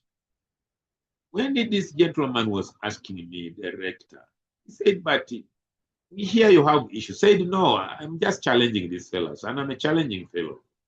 Said, but we hear you challenged so and say, yes, I challenged him. That man came and gave us a wrong formula in class. Say, but you are still a student. Why would you know that? Said, excuse me, I'm a student in different 3 universities, doing 3 different programs. I was in UMI doing a master's degree in the management studies. I'd just finished doing a postgraduate diploma in project planning and management. So this guy came and begins teaching us project planning and management, and was telling us about IRR without even knowing the formula. Then I was also in dental school doing dental laboratory technology. Then I was in IU, even in weekend program, doing a master's degree in public administration. I told him about that guy, really. Then he said, no, but they have accused you here that you hate Islam. Said, on the contrary, you people have issues with us. And I'm challenging him, Mr. Rector, sir. Why would I be the overall best student? Then you go and look for a Muslim. And told me, Dr. Tuki, I think you get it wrong. I said, no. And now this guy is teaching us wrongly. He's even teaching us research, but wrongly. No, that guy is in one of the universities. Now I will not mention the name, but each time Utamu tells me to go and represent the vice chancellor, I meet him there, and he comes as an academic registrar.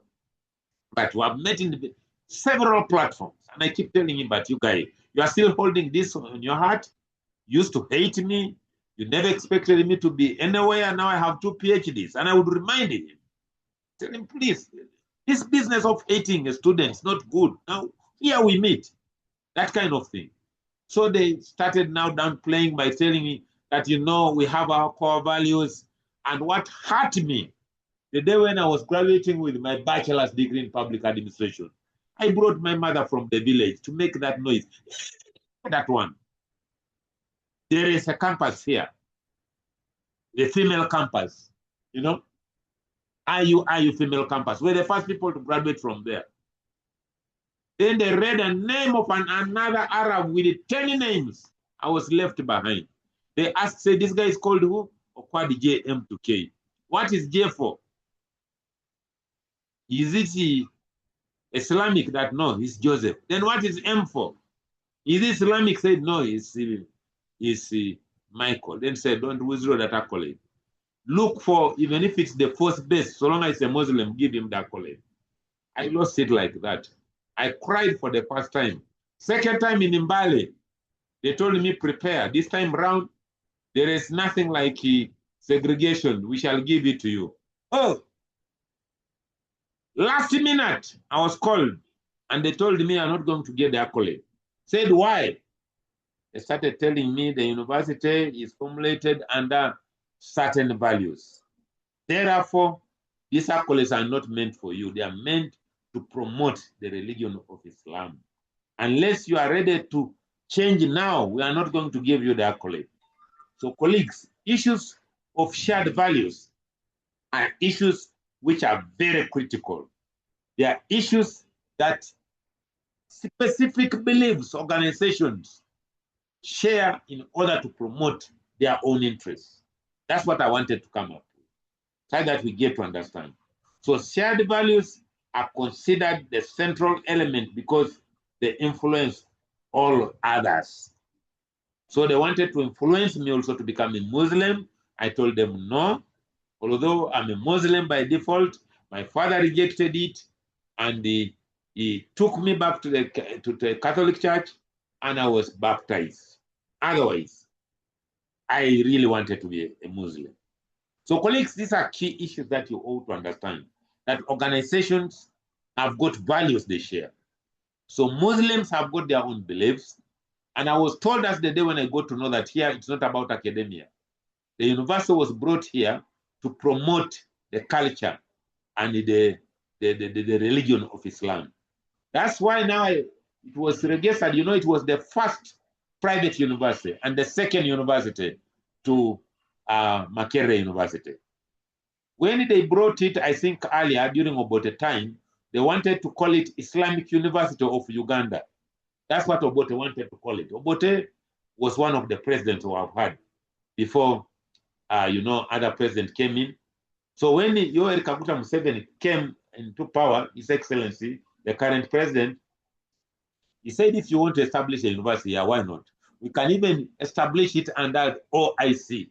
And this is the only university, IU, that is established under the Act of Parliament, OIC. And that's the reason why I went to study there, because it was the first private university, and it's almost a government university. But now when I went there, they said, my friend, forget, this is Islamic University in Uganda. Even us, we are following the shared values. And you cannot fake their papers. They are written in 2 languages. They are written in English and in Arabic. So ask me if I learned Arabic, I had to cram and I was getting only distinctions. Yes, even Islam, I was beating Muslims. When we go for prayers, you cannot believe. I have a friend who's called Dr. Twa Ayub, is a Kakwa. I became a best man in a mosque. He was only told by his girlfriend and the in-laws, if you want to marry our daughter, make sure 2K is around, because we know 2K is your best friend. I was forced to buy a lot of clothes, including those Pakistani clothes, 4 million shillings, in order to marry a lady who later on divorced this man. It is hurting. Those clothes are still there, I have them. But that's not important. What I'm trying to tell you is that I understand Islam in and out, because what I decided to do was to buy a Quran which was translated in English. Translated Quran in English. So that's how I was able to beat Muslims. So colleagues, this is key. So Catholics also have got their own beliefs. They have got their doctrine and so on and so forth. So these are shared values, colleagues. About skills, this is another, another S, skills. Skills about capabilities and competences of employees. A skill is what you learn in class. You cannot develop a skill outside. You must be in a class. Somehow you must be taught. You must understand something. So the moment you get that skill, then that skill will be the one that will allow you to go and practice. So you must have a skill. So these skills could be converted into capabilities and competencies of employees. For example, clinical expertise, leadership skills, research skills, ICT competencies. Mention them. We are being told that there are 3 most important skills. Technical skills, yes, very important. Technical meaning you must go to class in order for you to be a technical person. That's why I challenge you people by telling you that nobody can call himself a consultant when you have not actually sat in class. No, you can't be one. So this is very important. So technical skill is very important. Conceptual skills, ability to be able to see what is happening. The vision. In Uganda, we only have one person with a vision, that is our president. He's able to lead this country now for 40 years. Others ruled the country for months, others for 5 years. I think Amin also tried for 7 years. Yes, I was born during his reign. Very important. So this is very important. But the most important skill of all those skills is human skills. That's why sometimes we look at you and say, but now this lady is pregnant, breastfeeding. She has gone 55. Now maybe I could add some marks and this one should be able to pass and let her curse another person in the next planet, not here.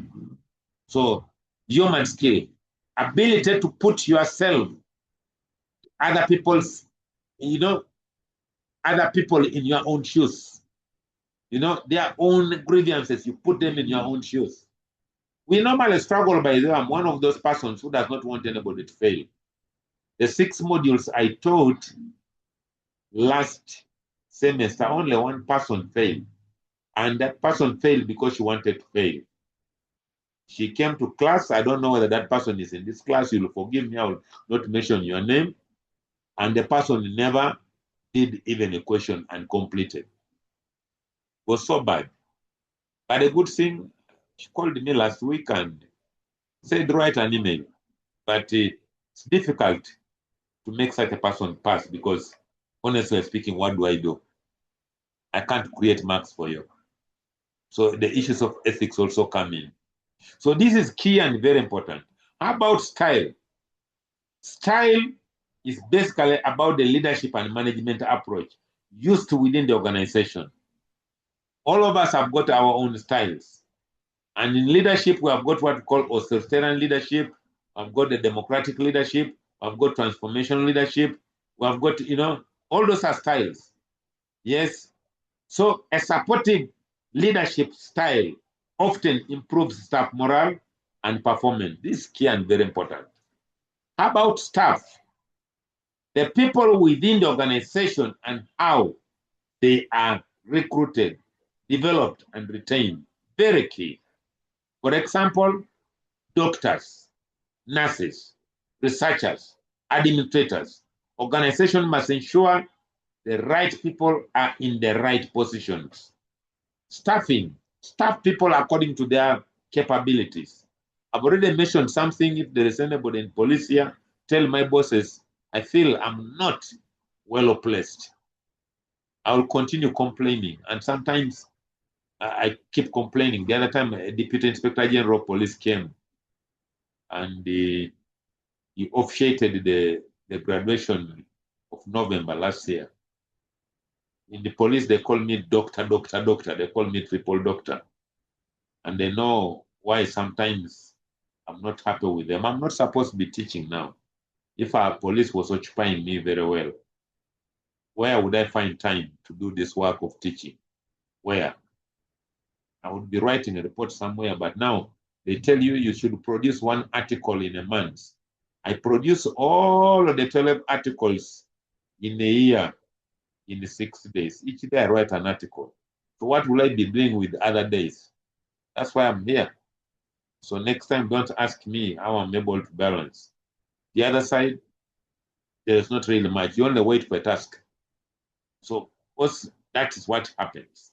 So colleagues, therefore, very important for us to ensure that we recruit people, find ways of how we can be able to, have them deployed in a manner that they ought to be happy. So all of these are issues. I'm not trying to tell you that I'm not happy. I'm a happy man. The government has put me on payroll. Much as the tasks are not, demanding, I'm working. Yes, sometimes you wake up and say, now what am I supposed to do today? You create what to do. Yes, because I had research innovation and a policy unit. So then you begin now saying, I think, let me see, can I help anybody who has not gotten salary? Maybe I begin by helping myself. That's what I did today. So colleagues, therefore, we ought to understand that that diagram you are seeing is a 7-element diagram which is interconnected. You look at all of them because these are all in organization, and we are seeing strategies, structure, systems, shared values, skills, style, and stuff. This one is very much helpful when looking at organizational alignment. So if you are looking at organizational alignment, look for these key areas. Are we strategic? What are objectives? When shall we all maybe meet them? How? What is the structure like? Who reports to who? Do we have the systems even when we're not there? Or we have people? There's what we call micromanagement. Any institution that I go where there's micromanagement, I don't love that institution. Yes. Have shared values. I appreciate it and accept it. This big man here, I normally meet him. I don't want to mention his name because some of these people are our relatives. I met the man one time and I told him, excuse me, doctor. He's not a doctor. Said, do you remember me? Said, not really. Said, do you remember a student you denied an accolade in the female campus? And you said, because I was not a Muslim. Do you remember? Said, oh, this is 2K. He said, yes. I'm told whenever you are teaching your students, you mention about my name. I said, yes. The Quran says so. That if you hate something and you cannot remove it with your hands, hate it. If you cannot hate it, speak about it. I've done all of this because I learned it from from IU. The man laughed, said, you still talk about it? Said, yes. Say, I hope you don't hate me. Said, no, I don't hate you. But I speak about what you normally talk, what you used to talk about. But I also appreciated, after going beyond 2, 3, 4 masters, I realized that you have values. And I treasure so much in your values. Now we're friends. So there is a student that I had brought to Utamu. That student got a relatively lower point, I think 7 of them. I told him, no, come to Utamu. We are going to, no, he did a BBC. And the student kept on complaining. These students from Kigali, from Rwanda. And I got to know him through the mother. The mother is my client. And I was working also on the sister. So I worked on the sister and I put braces and so when the boy came here, I told him, I've gotten very few points. Can you find me a university? He said, I'm now teaching in this university. Can you come? This student has been on my neck up to yesterday, was telling me, doctor, I cannot be in Utamu because I want to feel that I'm studying. I want to be a physical student. I want to go to IU. I told him I have connections in every university. I just called IU. Said, no, I can't be in Utamu. I told him, but don't leave Utamu until you get the admission there. So I just called somebody there. Said, doctor, what's the problem? Said, this is the student I was talking about. I don't know whether you have been able to meet him. Said, oh, tell him to come to King Fahad Plaza. And that was it. When the student got, they said, you man, everybody there was talking about you. They are saying that you used to be a good student. How come you got a PhD before that man you sent me to? I told him, me, my problems are many.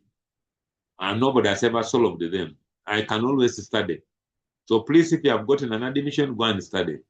He said, no, they have applied, but they are weighing. I told him, if they don't take you, don't leave Utamu. Being Utamu, you can still get these papers. If you want to be physical in the university, this boy is staying somewhere on Entebbe Road. You keep telling your parents to give you money and you keep going to Kungu. Go there every day because you want to be physically there. He said, I can't feel I'm studying. So colleagues, all of these that we are looking at here are models that we look at in a manner that we align the structure, or we look at the alignment of the organization. All these are important. When you look at all of these, they are interconnected. I want you people to look at it because I might ask you actually to demonstrate how they work. SWOT analysis is very important. SWOT analysis normally helpful in scanning the environment of the organization internally for you to be able to know your weakness, know your strengths, know the opportunities. Opportunities are normally out there. The threats are also normally, by the way, out there. So the weakness, the strengths are within. So if your strength is reading, please capitalize on it. I was doing an exam on Sunday. I did it also on Saturday in Cavendish University. I'm doing a Master of Security Studies, and I sit with generals.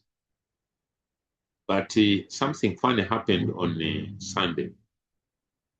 I was doing terrorism as a paper, and I normally do these exams online. They call it invigilated online exams, not like the ones we are having in Utamu. If Utamu can borrow that, many students who want to do exams online will hate it. They would have to come to physical exams. Because what happens in the Cavendish University is that you are supposed to sit alone. They don't want anybody in the room. There is no noise. You're supposed to leave your mic on. The environment should be clear, and you should have a PC with a camera, and then you are supposed to put full screen, and when you are typing, they see every word you type. If you are this person who types word for word, they are going to see later on how you are going to answer 3 questions in 3 hours, because the speed of typing is a problem. So this time around, because I've done the first semester exams, and I think I was the overall best student with only A pluses. So everybody was wondering, who is this man and how does he get this? So the terrorism paper, I did not know I was being watched in all corners. I noticed it when I was now finalizing, when I was submitting. And I had no power. I had to drive to Bugolobi campus. Now, my strength is typing. And the way I was typing, I type like a madman. And normally I tell students, if you happen to be any of the students that I'm going to supervise, you will like what I do. I want you to type or write in a dark room without seeing anything, without having a paper, without having a pen, but you are writing. That is the system I use for doing exams in Cavendish.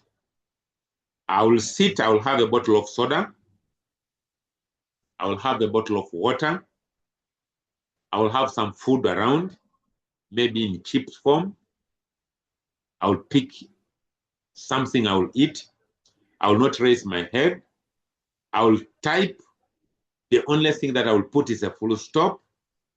I will write a paragraph of 10 or 20 pages. You will not understand me. Within 30 minutes or an hour, I've finished answering all the 4 questions. But what I'm going to do is to take time to separate the questions, separate the paragraphs, and now that's now what those people were watching and saying, this is not normal typing. This man cannot be like this. Is he using AI? What is this? But it was me.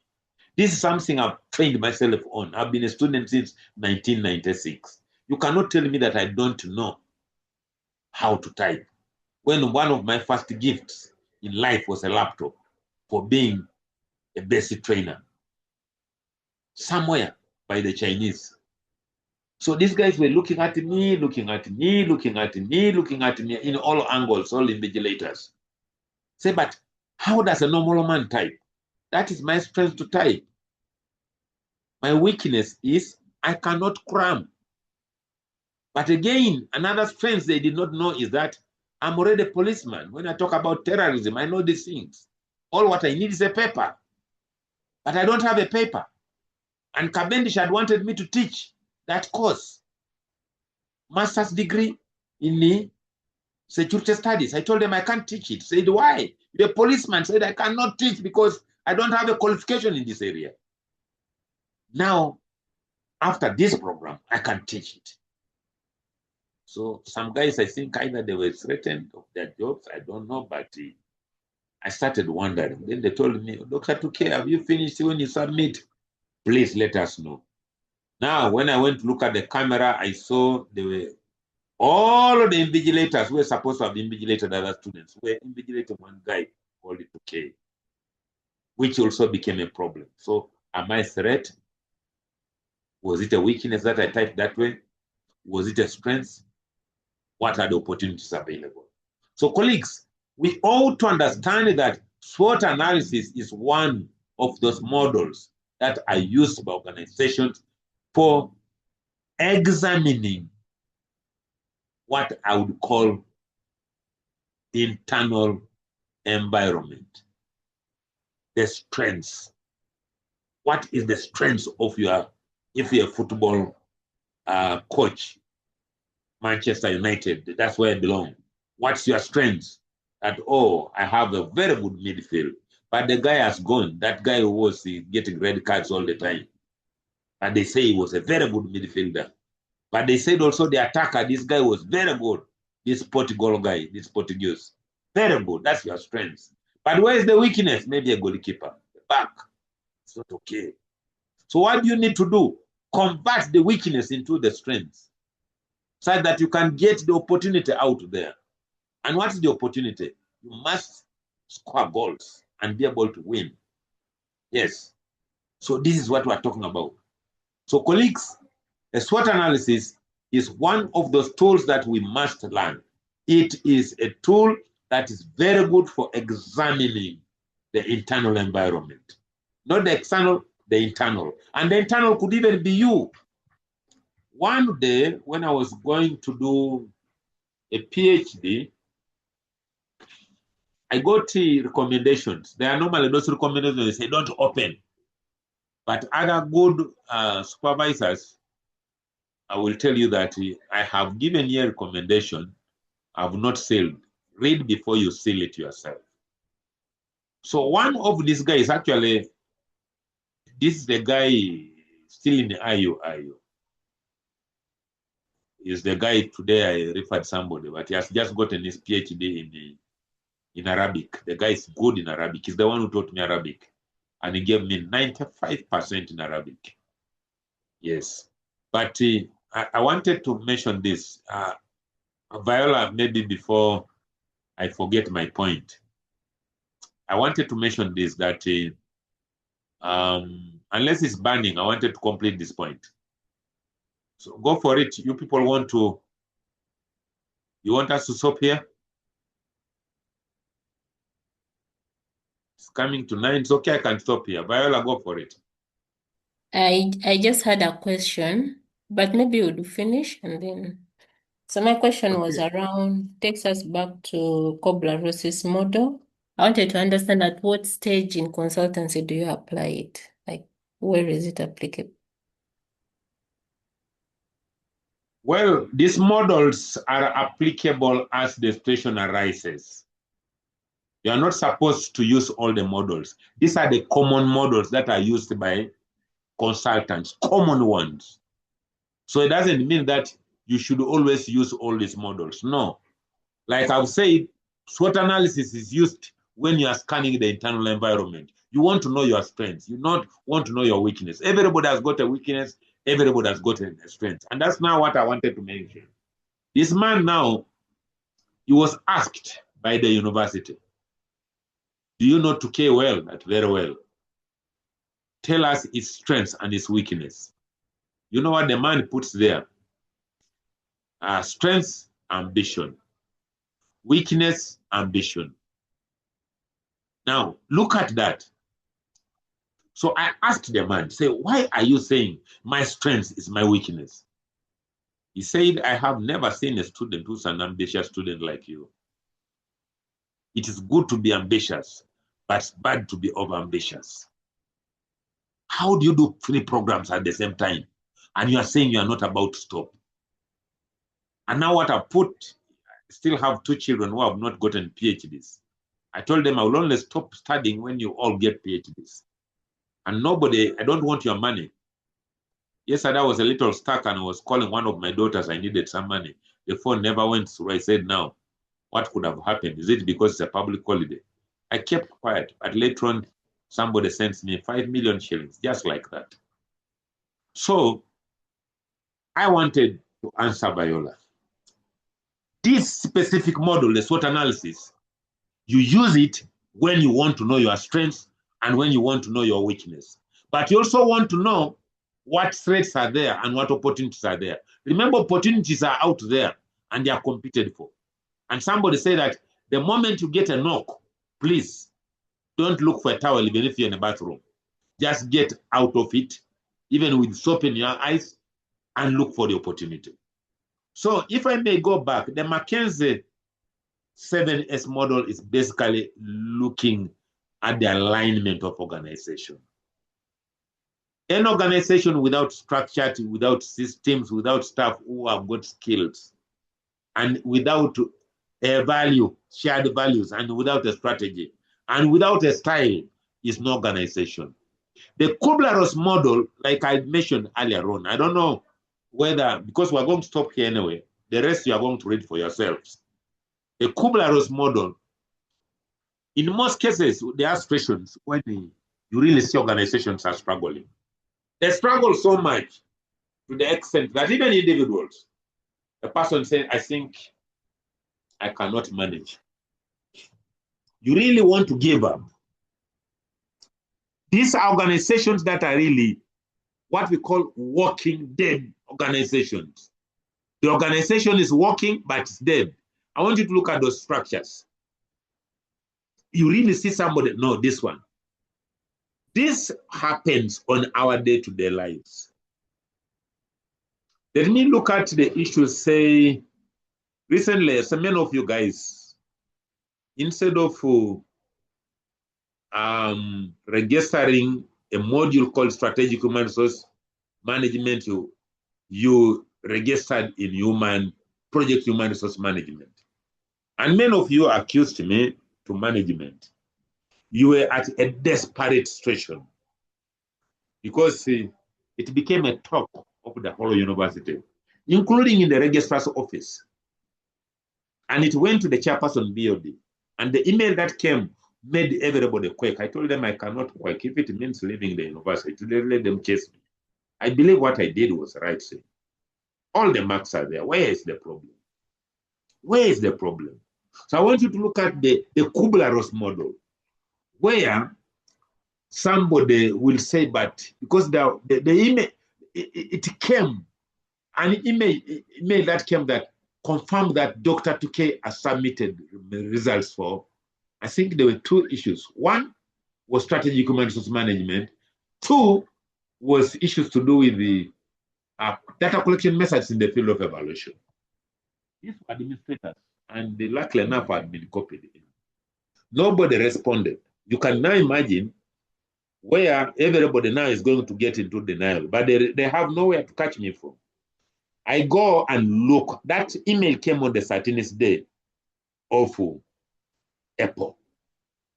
This is May. I think that was May. This is now June. It was May. And I'd submitted the results on the 4th day of May. I said, okay, these guys cannot respond. Let me look for the email. I looked for that email and forwarded it to whoever was a stakeholder. Are you getting the point? But that's now a level where everybody was on denial. They felt, how do we sell this guy? But the guy is going to, because with me, the problem with me, I'm a very unassertive person. I don't know whether it's a weakness or strength. I'm very assertive because I will not accept to be crucified. I will respond. And I responded. After responding, I called the chief of the university and told him, excuse me, Prof, I think there's something you need to understand. First of all, I don't blame the students. I don't blame anybody. I don't even blame myself. This specific module are 8 in 1, and they have got different codes. Students incidentally had to register for project human resource management. And yet, this is called strategic human resource management. So I know people are hungered here and there, but ideally at the end of the day, they will accept. The marks are there. The students cannot see them, much as they are complaining. They can't see. Why? Because they believe they actually registered for strategic human resource management. But 40 of those students have actually registered for 30, 20. Was it 20 or 40 something? Have registered for project human resource management. I'm still up to now. The students are complaining, and I keep telling Pius, marks are there. Check. That kind of thing. So I want you to look at the situation that you can use Kobler's model to be able to rectify that. It's an organization that requires to go through all of this process. By the time when I was done, even the academic register, including the DVC academics, by the time when a new vice chancellor came, he said, no, I think you have no issues. They accepted. Even the day of graduation, I said, Prof, this thing is disturbing. But I think we're reaching at a level where we can agree that, yes, there are issues here and there. So colleagues, having said that, it is already past 9. We can't go beyond this. I know some of you have packed your cars to listen to me. I would like to end here by telling you people that next time we meet, we're going to another unit. We shall not be looking at this. So we can have any questions so that we shall be able to end to the Duko. Isaac, go for it. Thank you so much, Doctor. And I must actually, from the bottom of my heart, appreciate and tell you that you're one lecturer in my academic career who is actually a beacon of hope. And from today, I just want to say, I must be inspired. I'm already actually inspired by your put set, what you've ever told us. The lecture alone is not just a classroom lecture, not even online, but another restoration of hope, energy, and I'm seeing myself like being challenged. Otherwise, thank you so much. And I really appreciate this is beyond just being a lecturer, but you're a guardian actually to us. Thank you. Thank you, Duko. Yashin, you are entering this class for the very first time. I saw your email and I told you to get in touch with our president. I believe you have been allocated a group. Yassin, go for it. Okay. Yes, good evening, Doctor and the team. Good evening, Yassin. Yeah, okay. Doctor, thank you very much for this wonderful lecture. This is my first time to join in. Though I did this course unit sometimes, I think last year, I think the other year, but along the way I got some issues and I didn't complete it. So I've just come back because of the issues which I got with my work, which I was doing under USAID. So I want to thank the team that has supported me along the way. Viola, she has been so supportive, Doctor. I believe she has allocated me a group, yet I haven't got any communication from her, but she told me she's going to allocate me a group as you guided. And I just want to thank you, Doctor, for this wonderful lecture, because these are some of the things we have been using at my workplace. For example, the SWOT, I can give an example also to supplement on what you said. Last month, we had a risk assessment for the new project, which is going to be funded by USG. So using this same model to see the strength of because now I'm also attached to the Regional Referral Hospital. So we're using the same model to ascertain the strength and the weaknesses of the hospital, such that by the time the new grant comes, the hospital or the USG funds they are in safe hands. That's what I can say, that these are really practical things for the team that are not yet in the field of M&E and the rest. These are really practical things which that doctor is teaching us. Thank you very much, Doctor and the team. Back to you. Thank you so much, Yasin. Yasin, you are going to be allocated a group, and the good thing you had already studied, because the name was not really very, your name was familiar. When you wrote an email to me and Professor Koche, I directed you to get in touch with Viola. I believe she has supported you. She will give you a group, but there is an individual coursework, which is a test, which will come later. I've already seen an email from Academic Registrar. The tests are going to be given, I think, next week. They call it test 1. But with me, I give cuts. That's coursework and tests. So I don't give you a test, I'll give you a coursework. And this coursework, you people are already having a coursework I gave you. So make sure you are in a group, and you should be able to discuss in those groups. Time comes when we finalize with the entire module. That's when you'll present, and what you present within your teams, share that work, because ideally at the end of the day, it's the same work that you have shared that I'm going to give you people in an exam, but I'll bring it in a scenario manner. So the test comes later. Thank you so much. Kinyara, Amos, Samuel, go for it. Did you want to say something? Yes. Doctor, thank you so much. Good evening, everyone. My question is just so small. It's just an inquiry, basically on the SWOT analysis, when they come on the part of the strengths and the threats.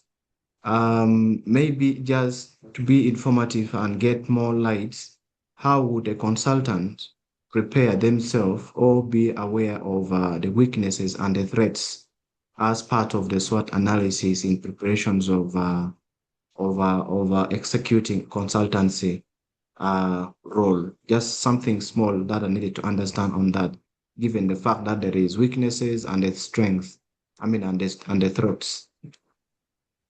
Thank you so much. Like I mentioned earlier on, the SWOT analysis is normally used for scanning the internal environment. You are going out there. You want to see what you are able to do. But within your team, you realize that if you use, say, the 7S model, a weakness could be that you don't have a structure. A weakness could be that you don't have a system. A weakness could be that you do not have the human resource competent personnel. The weakness could be that you are actually not even having a strategy. But the only strength you have is that you have shared values. Now, if you are confronted with a situation and you realize that you are a micromanager, how are you going to be able to handle the issue, because you already know within the organization, you don't have a system. It's a one-man's thing. It is my thing. If I'm not there, you are not there. It is because of me that you are there. You don't have a team. So let me mention this. Therefore, if you are a consultancy firm and you have been given a task, say to go and investigate, like right now, I don't know whether you have heard, the president gave instructions. They say DC Kisanja, this term is of no sleep. He's chasing for corrupt guys. Yes, you know what happened to Parliament, the investigation still on, and now from nowhere, there are investigations now in the police, cameras, CCTV. And the president wrote a letter, I saw it being shared on the social media, and I confirmed that when I went to police headquarters today, and I would just want to peep and see if so-and-so is in the office, and these guys are not in the offices. They have stepped out for investigation. So, assuming you have been told, Amos, Samuel, Tukey, mention them, Viola, go and investigate, go and scan the environment about the CCTV cameras. First of all, you need to touch yourself and see, what strength do I have? And say, oh, Tukey is part of the consultant, the man is a policeman. He's even part of the persons who have developed the police doctrine, and he's in the doctrine development committee. If we go with him, then we know we are strong. But Viola, she fears interrogating policemen. That is a weakness. But we are going to investigate policemen, including undersecretary. That is a problem. Becomes a threat because you cannot investigate such a person. He's connected. So you now begin looking at yourself and say, but how do I start? This man is a general, and they are saying we should investigate them. How do we start? Now you begin looking at yourself, said, but within our structure, can it be expanded? Can we co-opt somebody else? Okay, I think we have an issue. Then now you begin scanning yourselves. Then you see that you have the strengths. Now, a weakness that you have, who is Viola, who is a female, who fears anybody with a gun, say, let's convert this weakness into a strength. Say, Viola, you know what? You are not going to move with us. You will be at secretariat. You'll be the one to take notes because we know you are good at typing. Let's co-opt somebody. Now, you outsource a person and co-opt him to be part of you.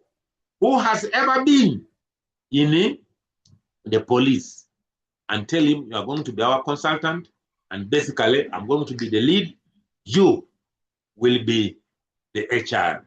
And we want you to be able to look at these critical issues. So therefore, in consultancy, when you look at yourself and see that you are weak here, co-opt. Quite often people have been asking for my CV. Say, doctor, we know you are rich in this, we are rich in this, give us your CV, but please, doctor, don't send us a CV which we cannot, which is read only. Today I've shortened the CV. I made a CV of 278 pages, but I've shortened it to 10 pages. I'm sending it somewhere because somebody asked for it. Why? Because they realized they had a weakness somewhere, so they want to use my CV as a strength in a consultancy. So, in as far as consultancy is concerned, touch yourself and see where you are strong. No, you are strong here. Where you are weak, convert the weakness into the strength by doing what I've just told you. Where you feel a threat, use your strength to confront the threat and be able to get the opportunities. Opportunities are available, they're out there. Opportunities are not within, they're outside. I don't know whether Samuel have been able to answer you. Sam? That has been very correct, Doctor. and I've really understood it. Thank you. Thank you. Anybody with a question? Yes, doctor. Yes, go for it. Yes, thank you. Actually, with this explanation, it has made me understand how to actually determine a consultancy model that is suitable for an organization or for a consultancy that is to be undertaken. Thank you for that. Maybe a small guidance. If each of this model, all the parameters will require an indicator developed when you're going for the consultancy work. Thank you. No, you are not supposed to use all the models. You just choose the models that are appropriate, depending on the situation. Now, like a SWOT analysis is helpful because it summarizes the situation analysis. That's what this one does. When you look at, there are many others, by the way, that you will read about. Well, also, they also have the change models, you know. We also have the Garris again model. You read about all of this. We have got the stakeholders mapping model. When people have got high power, high interest, how do you handle them? High power, low interest, how do you handle them? Low power, low interest, how do you handle them? All of these are there. This one is helpful when you are shaping perceptions, research, and maybe change, that kind of thing. There are quite a number of them. Then there's also a gap analysis. Then there's a value chain. There are quite many. Pestle. Whereas SWOT analysis is good and best suited for scanning the internal environment, Pestle is basically for scanning external environment of the organization. Yes, you look at the political, economical, social, technological, and environmental and regulatory. Politically, every kind of, you know, when you're going to do work, you need to scan the environment and see, how is this? Like I was telling you, this guy here who made allegation about people who were being arrested, he actually didn't know I was a policeman. But he was told that you'll see that dentist there, that guy, that place open. See the way that guy is looking and you see positioning his cameras. You may not know what this guy is doing. And you know that guy, one of them they arrested, he had just come here, told me, doctor, I know you work with the forces and I'm the one who installed all the CCTV cameras in your project in Teso. I want you to help me. These people are grabbing all of my rooms. What do? I told him, go to police, report now, and don't remain around. This man again stupidly went and started standing around, seeing what the police were doing. But now because they are fighting for parking and some other, he was arrested. Now he has been termed the robber. So ingredients of robbery. So this guy does not know. Because he was even talking, I tuned my cameras and was saying, they haven't taken my 100,000, I had it in the pocket. Now you go to police, the other side, and report that they have taken 10 million and they robbed you. Which kind of robbery? What are the ingredients of robbery? So outside there, the environment outside cannot be controlled. It is beyond you. So politically, anything that you are trying to do, make sure it is acceptable by government. If it's not, you are going to face resistance. Economically, if you don't have money, there's nothing that will happen. Socially, if you are not within that community, you'll have issues. And I'm telling you what I was going through. Whenever I move to places, you find yourself just out of the place. Technologically, I was telling you how over 10 guys were looking at me, typing, and I had my, you know, I have this touch screen machine, and I had so many, very flexible, and the way I was typing, they couldn't even believe. But they are seeing the person is typing, and he's typing while drinking, while eating. Who is this man? Who is this guy? And why is he dressed that way? And so we hear the guy is a medical doctor, works in the police. But the guy cannot raise his head. But technologically, I'm informed. I know. I'm also in a university where we're using technology. And I had been a director e-learning in one of the universities in Uganda. It is called KIO, Kampala International University. So I knew how even these guys examined. Say, these guys don't know. Yeah, I'm not going to type word for word. Environmentally, if the environment is not, conducive, please don't do what you're doing. What about the regulations? What do they say? So these are issues. One of the reasons why they arrested this guy, they said maybe was giving electricity to other buildings around. They came today and they examined. The guy is innocent. So you scan the environment in a manner that it is designed fit for environment. Horizontal scanning for scenario planning, all of that. Very important. So there are quite a number of them. Potter's 5 forces is also here. Read about all of these, colleagues. Risk analysis, that's my area. Force field analysis. Read about all of this. When we are meeting next time, we shall be able to do a recap on this. Before we can go to unit number 5, which is bidding process and the key issues. And here I normally bring a question. Take note of this area. I will bring a question in bidding. I will bring a question also in unit number 4. Colleagues, unless there are burning issues, I want us to end here. Thank you so much for listening to me. We meet again on Thursday. God bless you. Yasin should be absorbed in a group. Please put him in a group. Madam President. I'll absorb him in group 1 because he reached out when you had already submitted the assignments. No So worries. for follow-up, he's going to be in group 1. No worries, because much as you have submitted, you are supposed to present. So make sure you give him an assignment of being one of the presenters. It's a good one.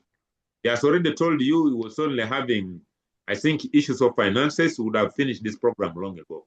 So you can give him a responsibility. If he never researched, he should be part of the presenters. Group 1, I have noted that. So colleagues, thank you so much. God bless you. God bless you too, Doctor. Thank you. Thank you very much, Doctor. God bless you. Okay, good night. Good night God to you. bless you. Thank you. Thank you. Good night. Likewise. Good night.